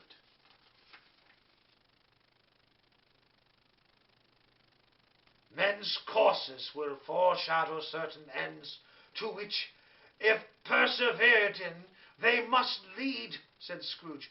"But if the courses be departed from, the ends will change. Say it thus with which you show me." The spirit was immovable as ever. Scrooge crept toward it, trembling as he went, and followed the finger, read upon the stone of the neglected grave his own name, Ebenezer Scrooge. "Am I that man that lay upon the bed?" he cried upon his knees. The finger pointed from the grave to him and back again. "No, spirit! Oh, no, no!" The finger was there. "Spirit!" he cried, tight, clutching at its robe. "Hear me! I am not the man I was! I will not be the man I must have been! But for this later course, why, show me if I am past all hope!" For the first time the hand appeared to shake. "Good spirit," he pursued, as down upon the ground he fell before it, "your nature intercedes for me and pities me. Assure me that I yet have any chance. The shadows you have shown me, my altered life." The kind hand trembled. "I will honor Christmas in my heart and try to keep it all the year. I will live in the past, the present, the future. The spirits of all three shall thrive and strive within me. I will not shut out the lessons that they teach. Oh, tell me I may sponge away the writing of the stone." In his agony he caught the spectral hand and sought to free itself, but he was strong in his entreaty and detained it. The spirit, stronger yet, repulsed him. Holding up his hands in one last prayer to have his fate reversed, he saw an alteration in the phantom's hood and dress. It shrunk, collapsed, and dwindled down into a bedpost.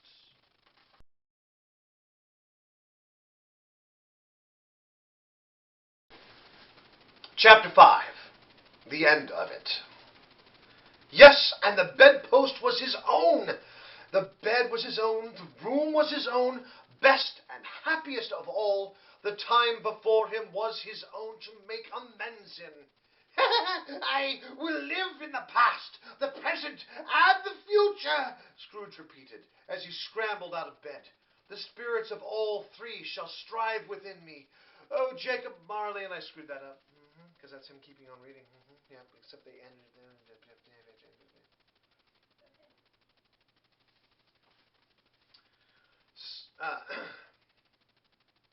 Chapter 5.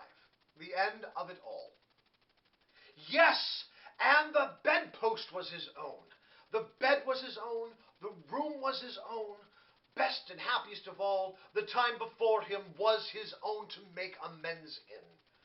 I will live in the past and the present and the future, Scrooge repeated as he scrambled out of bed. The spirits of all three shall live within me. Oh, Jacob Marley, heaven and the Christmas time, and he be praised for this. I say it on my knees. Oh, Jacob, on my knees.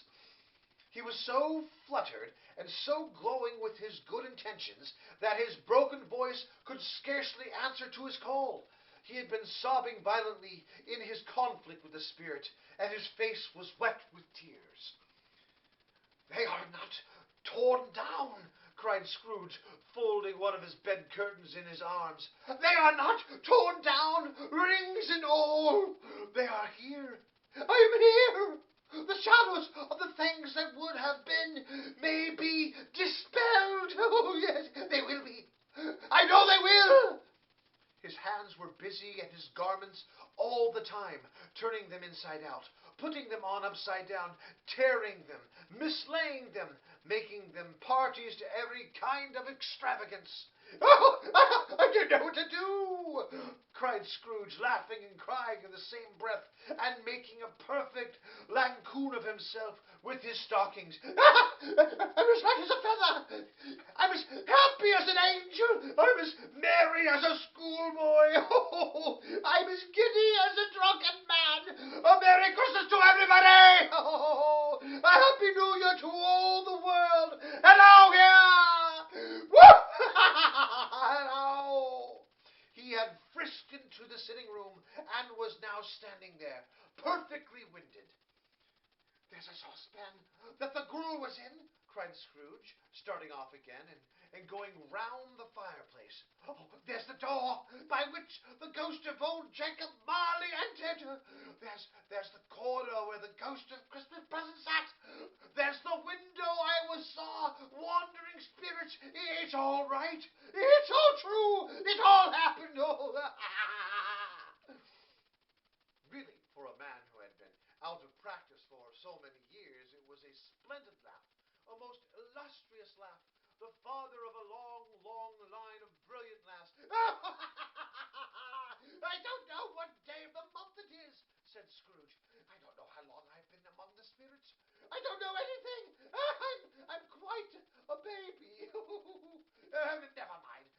I don't care. I'd rather be a baby. Hello! Whoop! Hello, yeah! He was cheeked in his transports by the cherubs ringing in the lustiest peals he had ever heard. Clash, clang, hammer, ding-dong, bell, bell, dong, ding, hammer, clang, clash. Oh, glorious, glorious! Oh. Running to the window, he opened it and put out his head. No fog, no mist. Clear, bright, jovial, stirring, cold, cold, piping for the blood to dance to.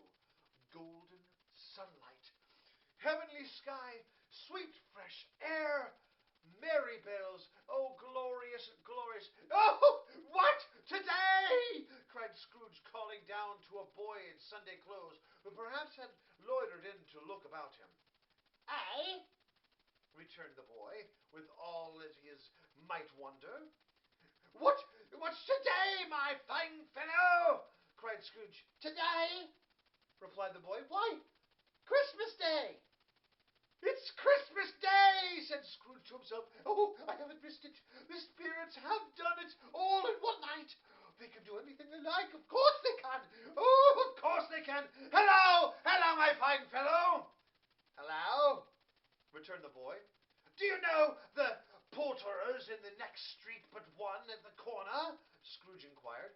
"I should hope I did," replied the lad. "Ah, an intelligent boy," said Scrooge. "A remarkable boy. Oh, did you know whether they've sold the prize turkey that was hanging up there? Not the little prize turkey, the big one." "What, the one as big as me?" returned the boy. "What a delightful boy," said Scrooge. "It's a pleasure to talk to him. Yes, my buck." "Oh, it's hanging there now," replied the boy. "It is," said Scrooge. "Go and buy it." "What's that?" exclaimed the boy. Oh, no, Scrooge, Scrooge said, I am in earnest. Go and buy it and tell them to bring it here, that I may give them direction where to take it.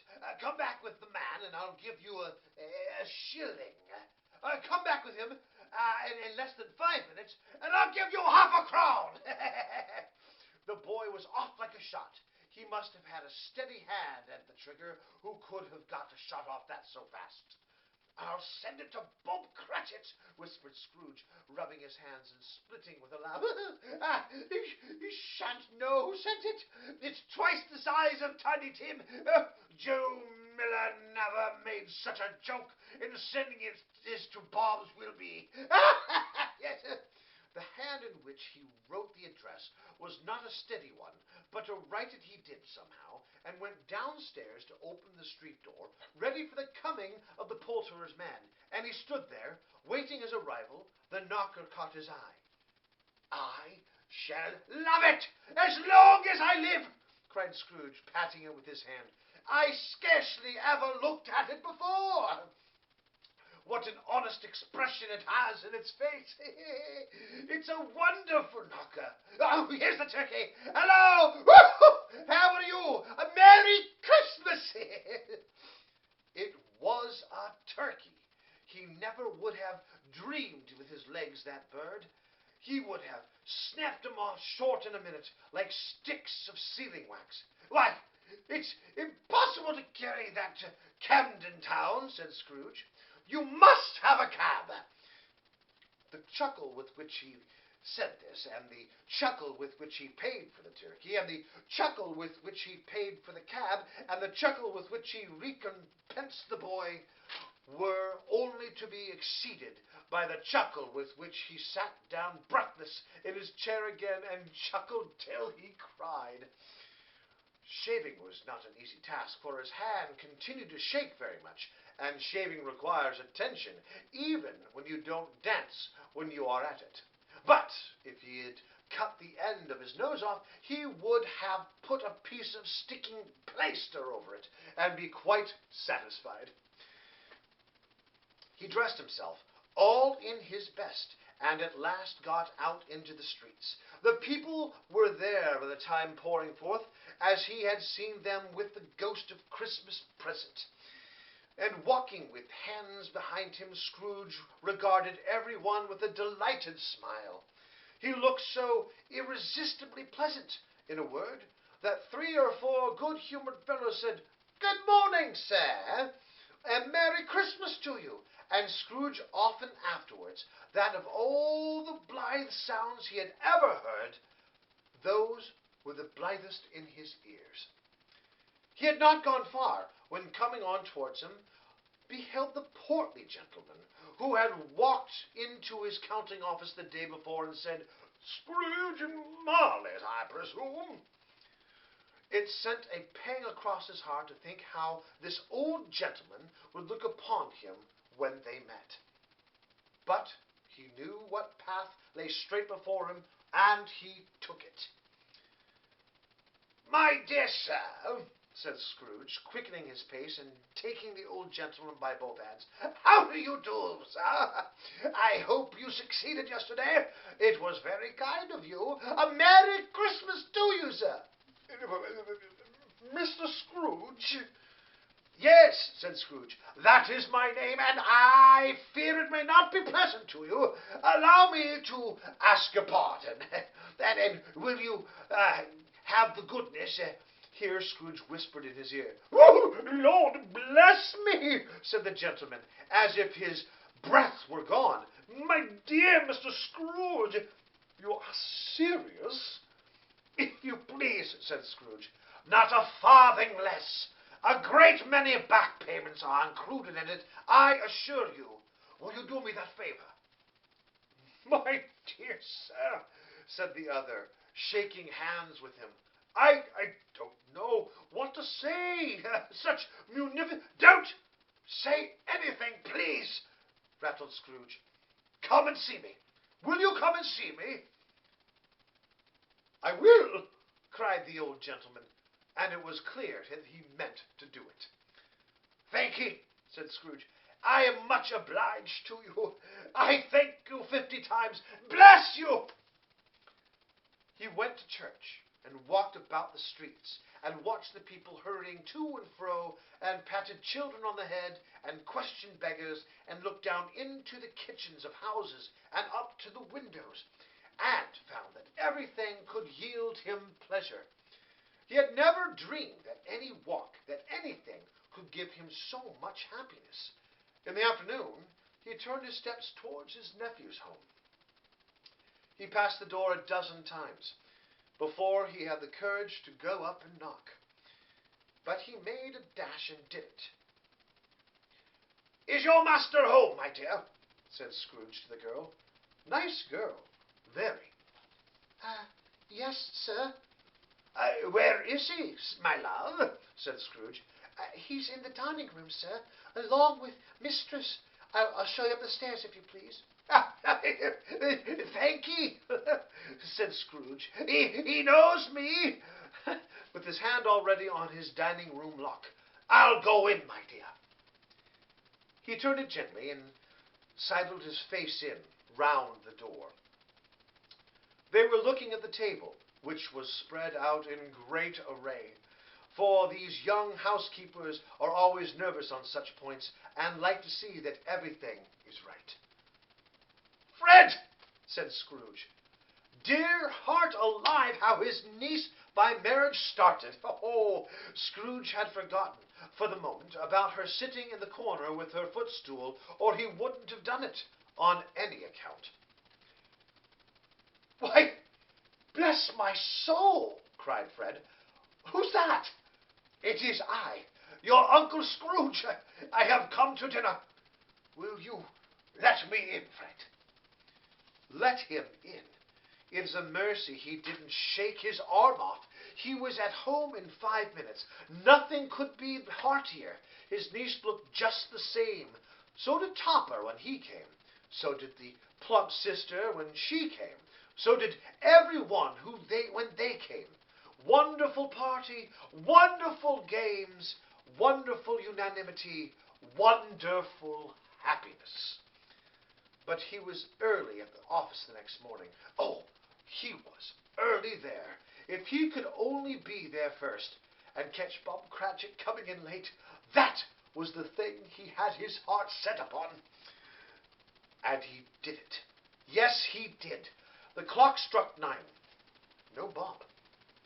The 1:15. No Bob.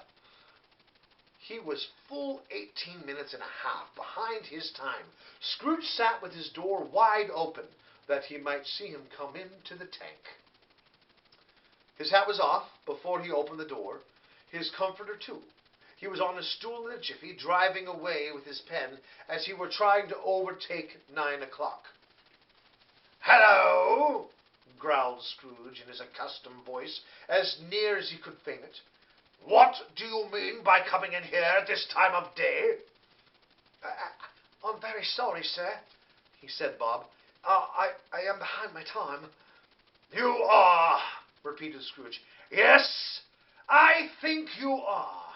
Step this way, if you please." It's only once a year, pleaded Bob, appearing from the tank. It shall not be repeated. I was making rather merry yesterday, sir. "Now, I'll tell you what, my friend," said Scrooge. "I'm not going to stand this sort of thing any longer. And therefore," he continued, leaping from his stool and giving Bob such a dig in the waistcoat that he staggered back to the tank again, "and therefore I'm about to raise your salary." Bob trembled and got a little nearer to the ruler. He had a momentary idea of knocking Scrooge down with it, holding him, and calling to the people in the court for help and strait waistcoat. "Merry Christmas, Bob," said Scrooge, with an easiness that could not be mistaken, as he clapped him on the back. "A merrier Christmas, my good fellow, than I have given you for many a year. I'll raise your salary and endeavour to assist your struggling family, and we will discuss your fares this very afternoon over a Christmas bowl of smoking bishop, Bob. Make up my fires and buy another coal scuttle before you dot another I, Bob Cratchit. Scrooge was better than his word. He did it all, and infinitely more, and to Tiny Tim, who did not die, he was a second father.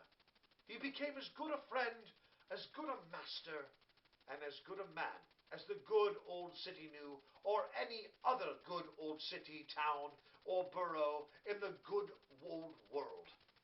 Some people laughed to see the alteration in him, but he let them laugh, and little heeded them, for he was wise enough to know that nothing ever happened on the globe for good, at which some people did not have their fill of laughter in the outset, and, knowing that such as these would be blind anyway, he thought it quite as well that they should wrinkle up their eyes in grins as have the malady in the attractive forms. His own heart laughed, and that was quite enough for him. He had no further intercourse with spirits, but lived upon the total abstinence principle ever afterwards, and it was always said of him that he knew how to keep Christmas well, if any man alive possessed that knowledge. May that be truly said of us, and all of us. And so, as Tiny Tim observed, God bless us, every one.